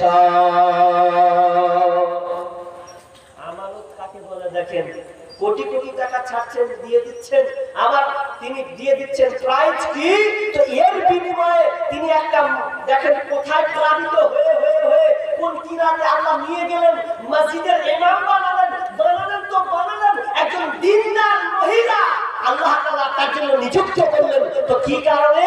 গুরুত্বপূর্ণ একটি বিষয়, আমানত রক্ষা করেছিলেন বলে। আমরা কি করছি? আমানত রক্ষা করা। ওর বাড়িতে কোতর আছে, তো ওর বাড়ি কোতর, ওর বাড়ি গেছে, তো কোতর যদি চেক দিয়ে গেছে মেরে শেষ করতে পারলে নিয়ে যায়। আর ভাই কোতর যে হামারি, তো কোতর তো কি করে হলো, আমার বিয়াতে ঢুকেছে তো কোতর। এরকম হচ্ছে কি হয় না অনেক সময় হয়। আমার বাড়ির খবর বলছি, কোতর আমরা খুশি না কোনোদিন, তো শখ করে ছোট ভাই কোতর পুষেছে, রাখবে শখ আর, তো কোতর যাচ্ছে কোন দিকে, তো বাগানের দিকে ঢুকে গেছে। সন্ধ্যাবেলা খুঁজে তালাশ মারছে, কোতর আর আসে, তো যদি বলছি যে ভাই কোতরটা তো কিনা চিনতে পারছি, দাগ দেওয়া আছে, এটা তোমাকে কোতর লাগে, পারলে নিয়ে যাবে, উঠে তেমন নেবে। কি ইমান বলার কথা নয়, হারিয়ে যাচ্ছে কোনো জিনিস রাখবেন না, দিয়ে দেবেন। তো আমরা এত গুরুত্বপূর্ণ বিষয়। এবার একটা আয়াত বাকি আছে, গান তো যথেষ্ট যে যা আছে চেষ্টা করছি ধৈর্য করে। এবার 2 নম্বর কথা শুনেন, একটা আয়াত বাকি ছেড়ে দিন, আর 1 ঘন্টা টাইম আছে। কি ওয়ালামু আন্নামা আমওয়ালুকুম ওয়া আওলাদুকুম ফিতনা। আল্লাহ সুবহানাহু ওয়া তাআলা বলছেন, তোমরা এটাও জেনে নাও, ওয়ালামু এটাও জেনে নাও, আমওয়ালুকুম ওয়া আওলাদুকুম ফিতনা, তোমাদের ধন সম্পদ, তোমাদের বিবি বাল বাচ্চা ছেলে, এগুলো হচ্ছে তোমাদের জন্য পরীক্ষা। প্রথমে বললে আমাদের খেয়ানত করিও না, পরে আবার ছেলে মেয়ে ধন সম্পদের কথা তুললেন কেন? যে এরা হচ্ছে তোমাদের আমানত, এরাও তোমাদের আমানত।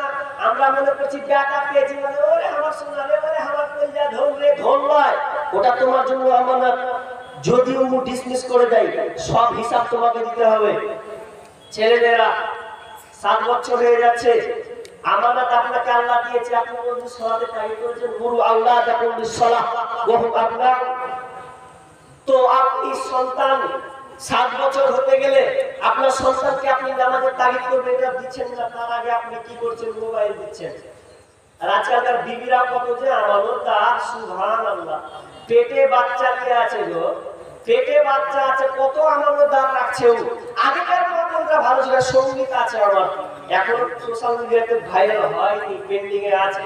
2-1 লাইন বলবো আজকে, মনে করেছি সম্পূর্ণ বলবো না। কি বলছিলাম? যে ছেলে আজকাল মায়েরা আমানতের খেয়ানত করছে। পেটে বাচ্চা থাকলে সন্তানকে কিভাবে 9 মাস 10 দিন আগে রাখতে হবে, এটা তার জন্য আমানত, কিন্তু আমানতের মা বোন খেয়ানত করছে। ওই যে মোবাইল। কিছু বলবেন? তাড়াতাড়ি বলুন। আসসালামু আলাইকুম। এর পূর্বে বলা হয়েছে, আবার ঘোষণা করা হয়েছে, কিছু খাওয়ার বেঁচে আছে, 100 টাকা করে আপনাদেরকে যাদের প্রয়োজন আছে যান, আস্তে আস্তে খেয়ে চলে আসেন। ওরাও বসে আছে, আপনারা যান যে খেয়ে চলে আসেন। 100 টাকা করে বলা হয়েছে। যান, আস্তে আস্তে যাবেন, খেয়ে চলে আসবেন। তো খেয়ে নিয়েছে মনে হয়, নাহলে এখন চলে যাবে, কই তো হয় খাওয়ার কথা তো জানো, ঠিক হয়ে যাবে, আসলে খেয়ে গিয়েছে। ফিরে দিলে যাবে নাকি জানি, ফিরে দিলে যাবে নাকি যা খাওয়ার আছে খেয়ে আসবে। কি বলছিলাম? তো আজকাল মা বোনেরা সন্তানকে 9 মাস 10 দিন কিভাবে রাখতে হবে প্রথম থেকে আমাদের খেয়াল করছে। একটা সঙ্গীত আছে, সন্তান গর্ভে বাজবে কি মরবে, সন্তান গর্ভে বাজবে কি মরবে, মনেতে ভারী শোক, দেখে ওরা টিকটক আর ফেসবুক, দেখে ওরা ইউটিউব আর ফেসবুক, সন্তান গর্ভে বাজবে কি মরবে, মনেতে ভারী শোক, দেখে ওরা ইউটিউব আর ফেসবুক, দেখে ওরা টিকটক আর ফেসবুক। ওই আগেকার মা বোনেদের পেটে সন্তান জানের ভয়ে পড়তো তারা আল্লাহরই কোরআন। ওই আগেকার মা বোনেদের পেটে সন্তান জানের ভয়ে পড়তো তারা আল্লাহরই কোরআন। সদা মনে টেনশন বাজবে কি জীবন, অসুর ভরা থাকিত ওই দুটি চোখ, মনেতে ভারী শোক, মনেতে ভারী শোক, সন্তান গর্ভে বাজবে কি মরবে, মনেতে ভারী শোক, দেখে ওরা টিকটক আর ফেসবুক, দেখে ওরা ইউটিউব আর ফেসবুক। ওরে সন্তান ভূমিষ্ঠ হয়ে কেঁদে ওঠে মা, তার মানে হাতটা খালি টাচ মোবাইল দাও। সন্তান ভূমিষ্ঠ হয়ে কেঁদে ওঠে মা, তার মানে হাতটা খালি টাচ মোবাইল দাও। মোবাইল দিলে হাতে বন্ধ সাথে সাথে, মোবাইল দিলে হাতে বন্ধ সাথে সাথে, কান্না হাসি ধরানো, মনেতে ভারী শোক, মনেতে ভারী শোক, সন্তান গর্ভে বাজবে কি মরবে, সন্তান গর্ভে বাজবে কি মরবে, মনেতে ভারী শোক, দেখে ওরা ইউটিউব আর ফেসবুক, দেখে ওরা টিকটক আর ফেসবুক। পেন্ডিং এ থাকলো কি সন্তান গর্ভে আছে বা 6 মাস 7 মাস মোবাইলে ব্যস্ত আছে, খালা সিরিয়াল নিয়ে আর টিকটক নিয়ে। তো আগেকার মা বোনদের পাননি, ওরা সবসময় কোরআন তেলাওয়াত করেছে, ধৈর্য ধারণ করেছে, আমার সন্তান দুনিয়াতে কিভাবে আসবে এ নিয়ে সদা টেনশন থেকেছে। আর এখন টেনশন নাই, ও মোবাইলে সব টেনশন ভুলিয়ে দিয়েছে, খালি সিজারের দিন আসবে, সিজার করে বের করলে আর একটা বিকালে আর দিবে না। আপনি সন্তানের জন্য আপনি আমানত ছিলেন, আমানত নষ্ট করছেন আপনি। সন্তান বড় হচ্ছে, আল্লাহ বলছেন এটা তোমাদের জন্য পরীক্ষা দিয়েছি, সন্তানকে তুমি মনে করিও না হেন কেন, এটা পরীক্ষা করার জন্য তোমাকে দিয়েছি। এবার চলেন, সন্তান বড় হলো, 10 বছর হলো, 12 বছর হলো, ওকে আপনি মোবাইল দিয়েছেন, মোবাইল দিয়েছেন, মেয়েকে আপনি ছেড়ে দিয়েছেন। আজকালকার মেয়েদেরকে ছেড়েনি, ছেড়ে দিয়েছেন আপনি। কি অবস্থা?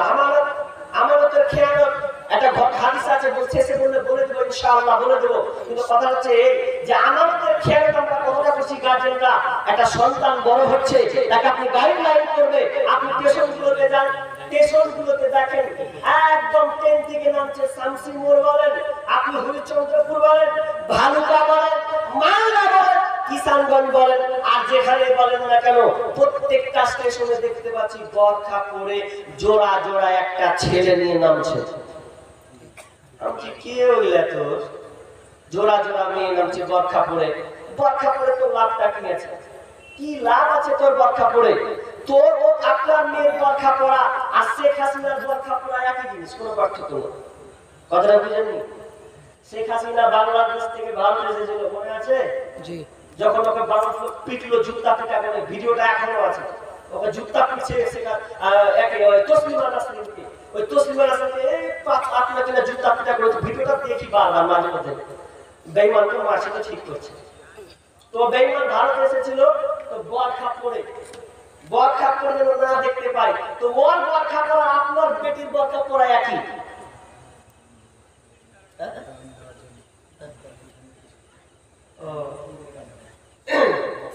কোন শ্রমিক উঠিয়ে দেবেন স্যার, 5 মিনিট দাম তো যথেষ্ট হয়েছে, আর তো কত ঠিক আছে, দাম তো ঠিক আছে, আর 5 মিনিট হয়েছে, 5 মিনিটের জানা হবে আর 5 মিনিট দিয়ে দিচ্ছি।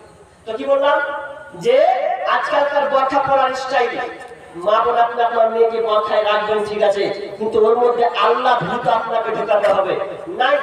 মেয়েরা এখন সব জায়গায় বাইরে নাই, সব জায়গায় আপনি মেয়ে দেখতে পাবেন ছড়াছড়ি, হাটে যান, বাজারে যান, ঘাটে যান, নারী আর নারী এরা অধিকার নিয়ে সব জায়গায় চলে গেছে। এই বছরের কলম ধরলাম মেয়েদের সমান অধিকার, মেয়েরা করে হাট বাজার, দেখাই ফ্যাশন ও ভাইয়া তাদের দেখাই কি সুন্দর, মেয়েদের সমান অধিকার, মেয়েদের সমান অধিকার, মেয়েরা করে হাট বাজার, দেখাই ফ্যাশন ও ভাইয়া তাদের দেখাই কি সুন্দর, মেয়েদের সমান অধিকার। বোরখাটা পরে তারা প্রথাটা মানিয়া, নতুন যুগের ট্যাদি ফ্যাশন করে জোর করিয়া, বোরখাটা পরে তারা প্রথাটা মানিয়া, নতুন যুগের ট্যাদি ফ্যাশন করে জোর করিয়া, তাদের বলার কিছু নাই বর্তমানের জামানায়, তাদের বলার কিছু নাই বর্তমানের জামানায়, কি বলবো রে ভাইয়া তাদের দেখায় কি সুন্দর, মেয়েদের সমান অধিকার, মেয়েদের সমান অধিকার, মেয়েরা করে হাট বাজার, দেখায় ফ্যাশন ও ভাইয়া তাদের দেখায় কি সুন্দর, মেয়েদের সমান অধিকার।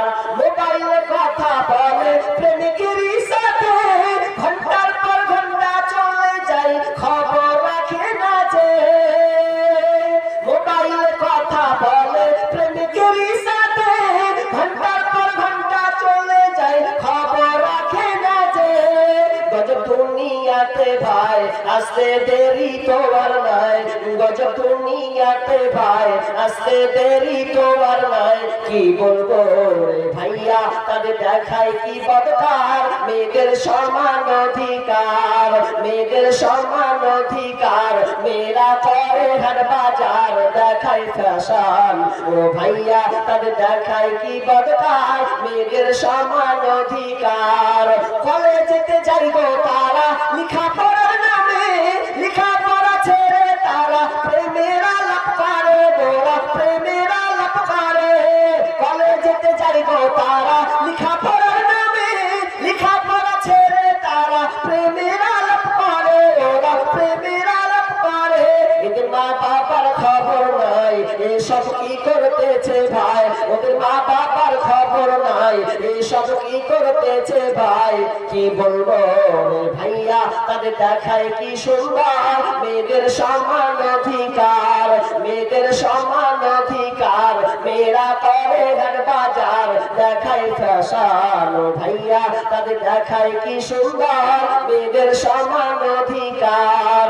কি বলবো লজ্জার কথা না বললে তো নয়, ঈমান বাঁচাইতে হলে বলতে বাধ্য হয়, আমি বলতে বাধ্য হই, বিয়ের আগে মা হয়ে যায় আবার কত জনে, ছি ছি ছি লজ্জার কথা বলি যে কেমনে, আমি বলি যে কেমনে, বিয়ের আগে মা হয়ে যায় আবার কত জনে, ছি ছি ছি লজ্জার কথা বলি যে কেমনে, মার্কেটে রাস্তা ঘাটে ভাই তাদের অভাব দেখি নাই, মার্কেটে রাস্তা ঘাটে ভাই তাদের অভাব দেখি নাই, কি বলবো রে ভাইয়া তাদের দেখায় কি বদকার, মেয়েদের সমান অধিকার, মেয়েদের সমান অধিকার, মেয়েরা করে হাট বাজার, দেখায় ফ্যাশন ও ভাইয়া তাদের দেখায় কি বদকার, মেয়েদের সমান অধিকার।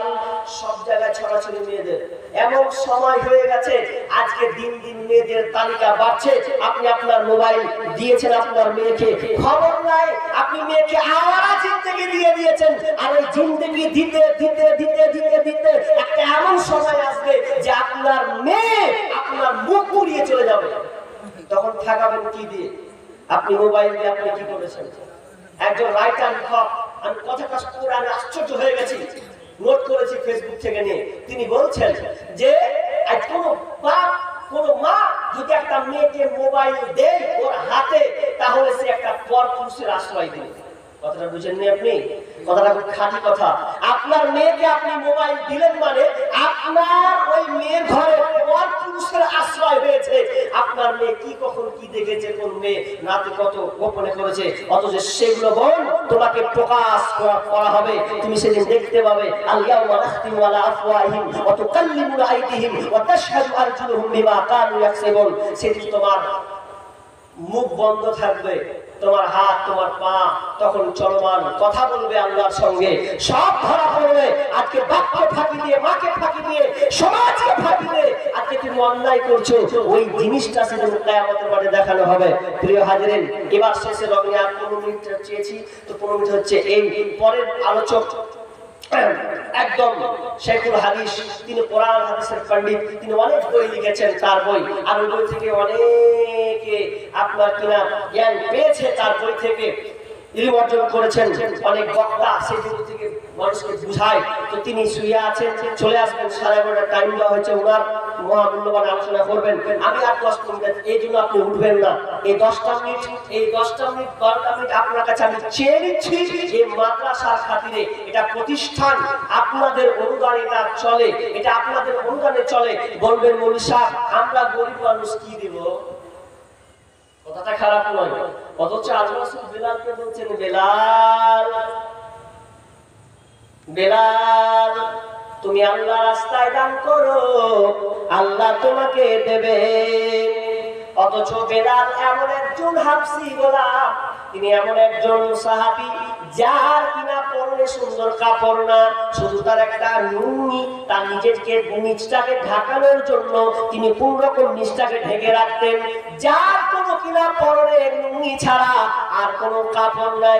এইরকম মানুষকে বিষ্ণু বলছেন, বেলাল আল্লাহ রাস্তায় দান করো, আল্লাহ তোমাকে দেবেন।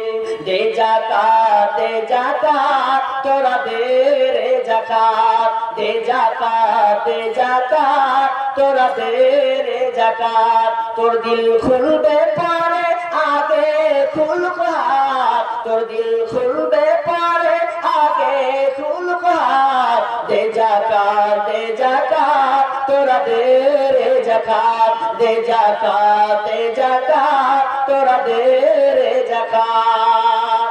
গুনাহগার বান্দা আছেন, আমিও মুসাফির মানুষ, আমিও এসেছি আপনার কাছে কিছু আবদার এই মাদ্রাসার জন্য। আমি দেখলাম মাশাআল্লাহ দান দিয়েছেন, আবদার কত বস্তা হয়ে চলে যাবে, 65 নাকি 65 তিনি রেখে গিয়েছিলেন, না বেড়েছে পরে গো, তিনি 70টা চেয়েছিলেন পূর্ণ করতে।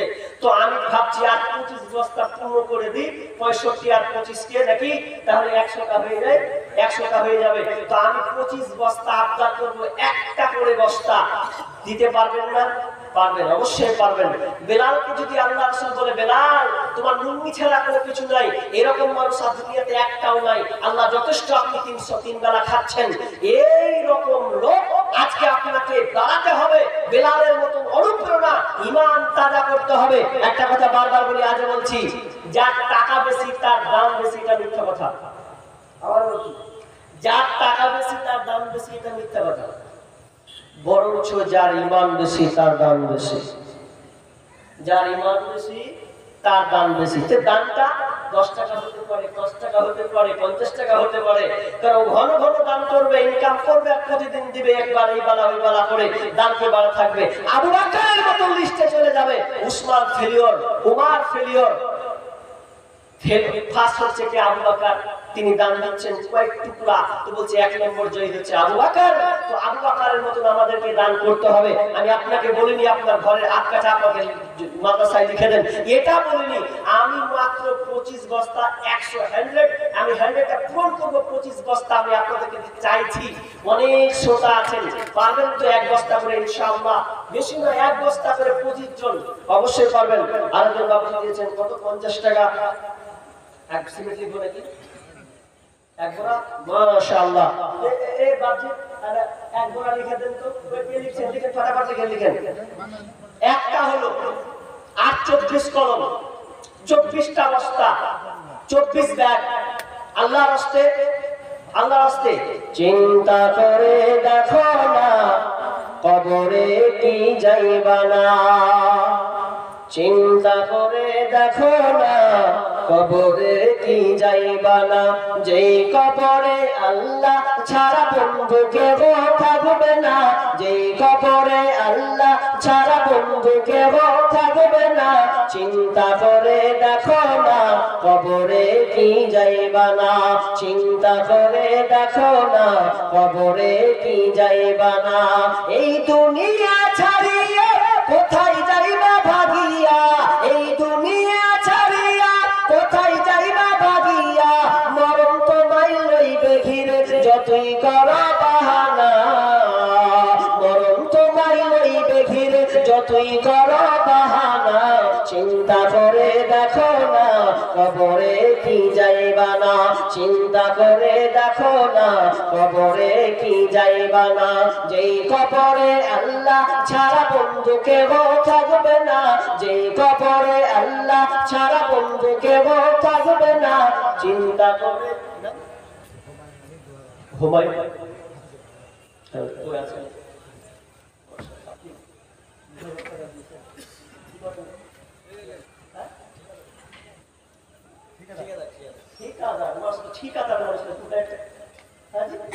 ঠিকাদার মানুষটা 2000 টাকা হয়, এত মোটা সোটা হবে নাকি হাফ কলম মানে ফুল কলম, হাফ নয় ফুলও নয়, 2000 টাকা দিয়ে রেখে দেবে, তারপর তো 10,000 টাকা দেওয়া উচিত। অসুবিধা আছে তো, অসুবিধা যখন আছে তো একটা ঠিকাদারের মতন একটা ইটা রাখেন, 5,000 টাকা 3,000 টাকা নাকি ইনশাআল্লাহ হয়ে যাবে। চার দিতাম আপনার কোনো অসুবিধা আছে বলে তো হোক ইনশাআল্লাহ 3,000 টাকা বাকি করে দেন নাকি কি নাম মোহাম্মদ হুমায়ুন, তিনি 3,000 টাকা 2,000 টাকা 3,000 টাকা বাকি নাকি মাশাআল্লাহ লিল্লাহি তাকবীর। যাক তিনি 5,000 টাকা দিয়ে রব্বুল আলামিন 2,000 টাকা 3,000 টাকা দিয়ে পুরো 5,000 টাকা হয়েছে রব্বুল আলামিন। আল্লাহ যে উদ্দেশ্যে দান দিয়েছে আল্লাহ তুমি আশা পূর্ণ করে দাও রব্বুল আলামিন, বালা মুসিবত দূর করে দাও আল্লাহ, বাড়িতে যে বিপদ আছে আল্লাহ বিপদ থেকে উদ্ধার করে দাও আমিন সুম্মা আমিন। আরেকজন দিয়েছে নাকি 50 টাকা আল্লাহ তাকে তুমি কবুল করে দাও আমিন সুম্মা আমিন। অমন হুমায়ুন রে নাম জপ মাওলার, একদিন ঘুমাইবারে মন জিন্দেগি লাগিয়া, অমন হুমায়ুন রে অমন হুমায়ুন রে নাম জপ আল্লাহর, একদিন ঘুমাইবারে মন কবরের বাজার, অমন হুমায়ুন রে ঘুম ঘুম করে রে মন ঘুমাবার লাগিয়া, একদিন ঘুমাইবারে মন জিন্দেগি লাগিয়া, অমন ঘুমায়ুন রে অমন ঘুমায়ুন রে নাম জপ এটি শুনতে কি আগে দিয়েছে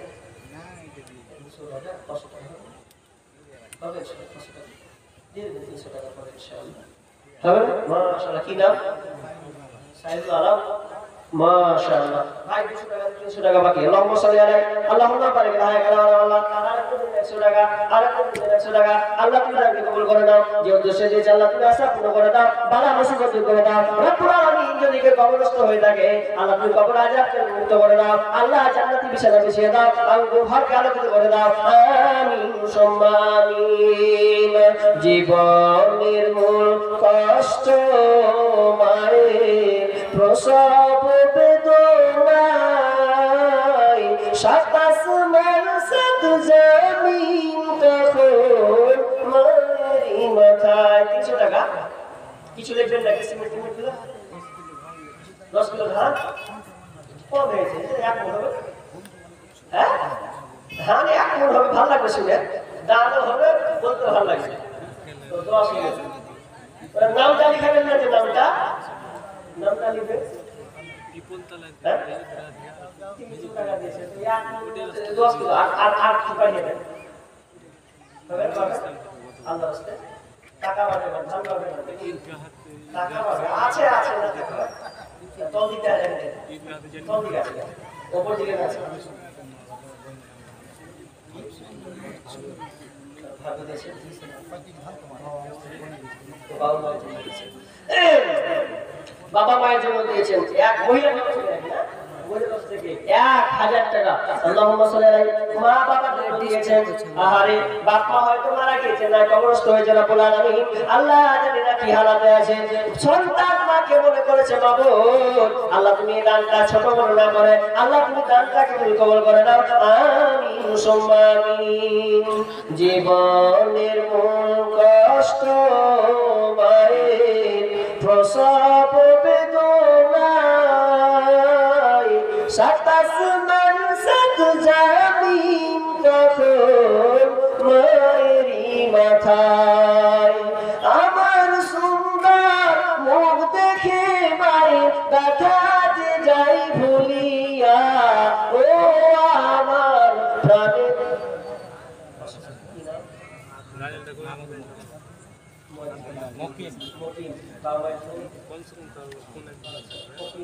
তিনি 500 টাকা দিয়েছেন আল্লাহ আল্লাহ তাকে আল্লাহ তুমি কবুল করে নাও যে উদ্দেশ্যে দিয়েছে আল্লাহ তুমি আশা পূর্ণ করে দাও শুনলাম বাপ মায়ের জন্য দিয়েছেন আল্লাহ আল্লাহ তুমি বাপ মাকে আল্লাহ তুমি ক্ষমা করে দাও জান্নাতি বিছানা বিছিয়ে দাও আমিন সুম্মা আমিন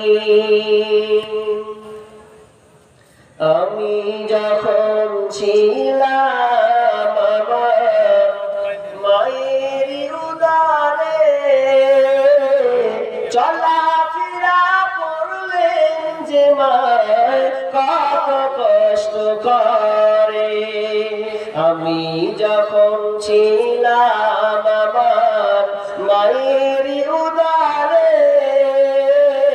চলাফেরা করলেন যে মায় কত কষ্ট করে এমন মাকে কেমনে আজি এমন মাকে কেমনে আজি যাব আমি ভুলিয়া ও আমার প্রাণের মা মা গো মা কোথায় গেলে মোর ছাড়িয়া জনম দুঃখী ইয়াতিমামি চাই না কেউ ফিরিয়া মায়ের দুঃখে দুঃখে কষ্টে মায়ের জীবন আমাকে নিয়া শোধ করিতে পারিব নারী জীবনটা দিয়া দুঃখে কষ্টে মায়ের জীবন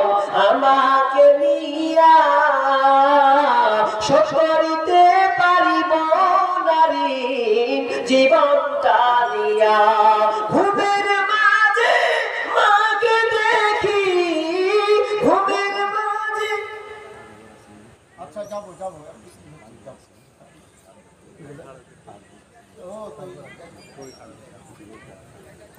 হ্যাঁ আসছে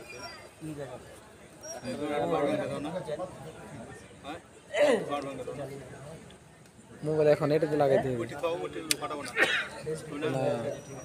ও ফির এখন আমি এটাতে লাগাইতে হবে বুঝতে পারছো মানে এটাই সিস্টেম ওইটাতে লাগাইতে হবে তখন তো লাইভ চলতে হবে এটা সিস্টেম আছে ডাটা লাগবে ডাটা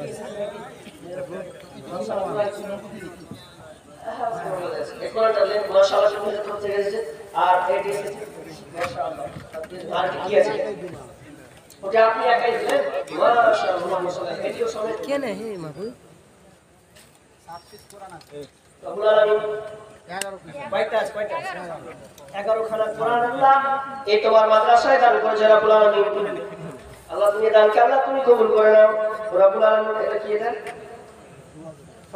ও দাদা পিতার নামে নাকি 2 খানা ও নানার নামে 2 খানা পিসির নামে 2 খানা ছেলে মেয়ের জন্য 2 খানা আজ তারপরে কি আজ নিজে 1 খানা আর এটা কি লিখেছেন মানে স্ত্রী নাকি কি হবে একখানা আছে ইসরাত নাম একখানা আজিজুল হক কিটা জামি কি পারা গো জামিয়া পারা নাকি জামিয়া পারা কোরআন তো 10 খানা লেখা আছে 11 খানা আছে রব্বুল আলামিন 11 খানা দান করেছেন আল্লাহ কোরআন।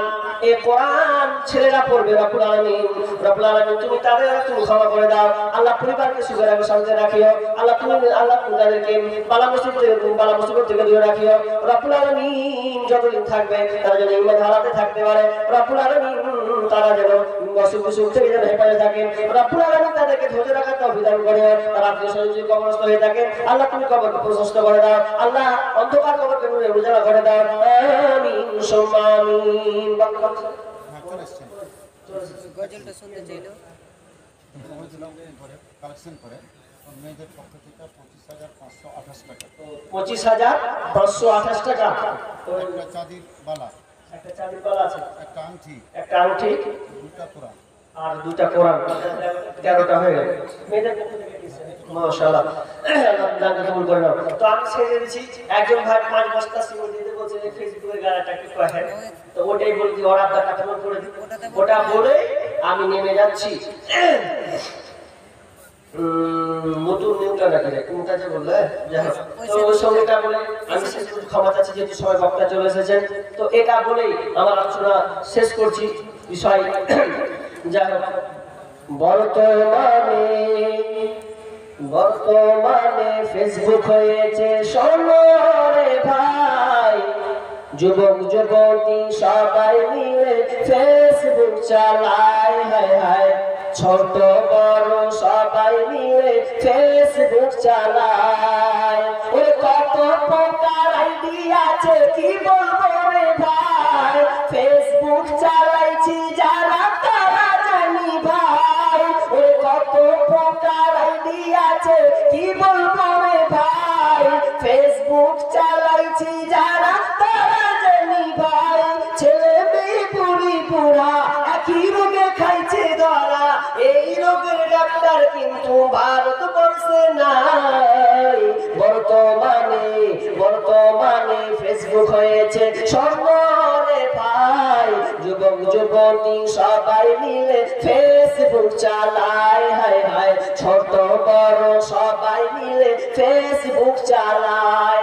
ওরে ডিজিটাল দেশে দেখো আবার কি সুবিধা দিচ্ছে, ফেসবুকে গিয়ে মেয়ে ছেলে সেজে আছে। ওরে ডিজিটাল দেশে দেখো আবার কি সুবিধা দিচ্ছে, ফেসবুকে গিয়ে মেয়ে ছেলে সেজে আছে। ছেলেরা আবার মেয়ে হচ্ছে সোনারে ভাই, কোনটা মায়া কোনটা পুরুষ চিনার কায়দা নাই। বর্তমানে ফেসবুক হয়েছে সোনারে ভাই, যুবক যুবতী সবাই মিলে ফেসবুক চালায়, হায় হায় ছোট বড় সবাই মিলে ফেসবুক চালায়। ওই কালো মাইয়া ফর্সা সেজে মোবাইল ছবি ছেড়ে যুবকদের পাগল করছে ভাই। ওই কালো মাইয়া ফর্সা সেজে ফেসবুকে ছবি ছেড়ে যুবকদের পাগল করছে ভাই। সরাসরি দেখলে পারে আসল লোক ধরা পারে, কোনটা আসল কোনটা নকল ধরা পড়ে যায়। বর্তমানে ফেসবুক হয়েছে সোনারে ভাই, যুবক যুবতী সবাই মিলে ফেসবুক চালায়, হায় হায় ছোট বড় সবাই মিলে ফেসবুক চালায়। ওই বন্ধু বান্ধব যদি ঝগড়াঝাটি হয় সরাসরি না বলিয়া ফেসবুকেতে কয় ভাই, ফেসবুকেতে কয়। বন্ধু বান্ধব যদি ঝগড়াঝাটি হয় সরাসরি না বলিয়া মেসেঞ্জারে কয় ভাই, হোয়াটসঅ্যাপে কয়। এই মোবাইল এখন হাইকোর্ট হচ্ছে, এই মোবাইল এখন হাইকোর্ট হচ্ছে সোনারে ভাই, এর দ্বারা নাকি আবার সমাধান হয়ে যায়। বর্তমানে ফেসবুক হয়েছে সোনারে ভাই, যুবক যুবতী সবাই মিলে ফেসবুক চালায়, হায় হায় ছোট বড় সবাই মিলে ফেসবুক চালায়। মাশাআল্লাহ। আমি আপনাদের আবদারটা পূরণ করলাম। তবে কথা হলো দান দিয়েছেন মাশাআল্লাহ যথেষ্ট, তবে চাপ ছিল, কয়েকটা পেয়েছি, থেকে গেল 100 করার বাকি। তো আশা করছি যথেষ্ট দান দিয়েছেন, তবে শেষমে যদি দেওয়ার থাকে ইনশাআল্লাহ শেষে দিয়ে দেবেন। আমি যতটুকু আলোচনা করলাম আমল সম্পর্কে, আল্লাহ সকলকে আমল করার তৌফিক দান করুন, আমিন। আজকে আলোচনা এখানে শেষ করছি। ওয়া মা আলাইনা ইল্লাল বালাগ। আসসালামু আলাইকুম ওয়া রাহমাতুল্লাহ। আসসালামু আলাইকুম ওয়া রাহমাতুল্লাহ। আপনারা 7টা 9টা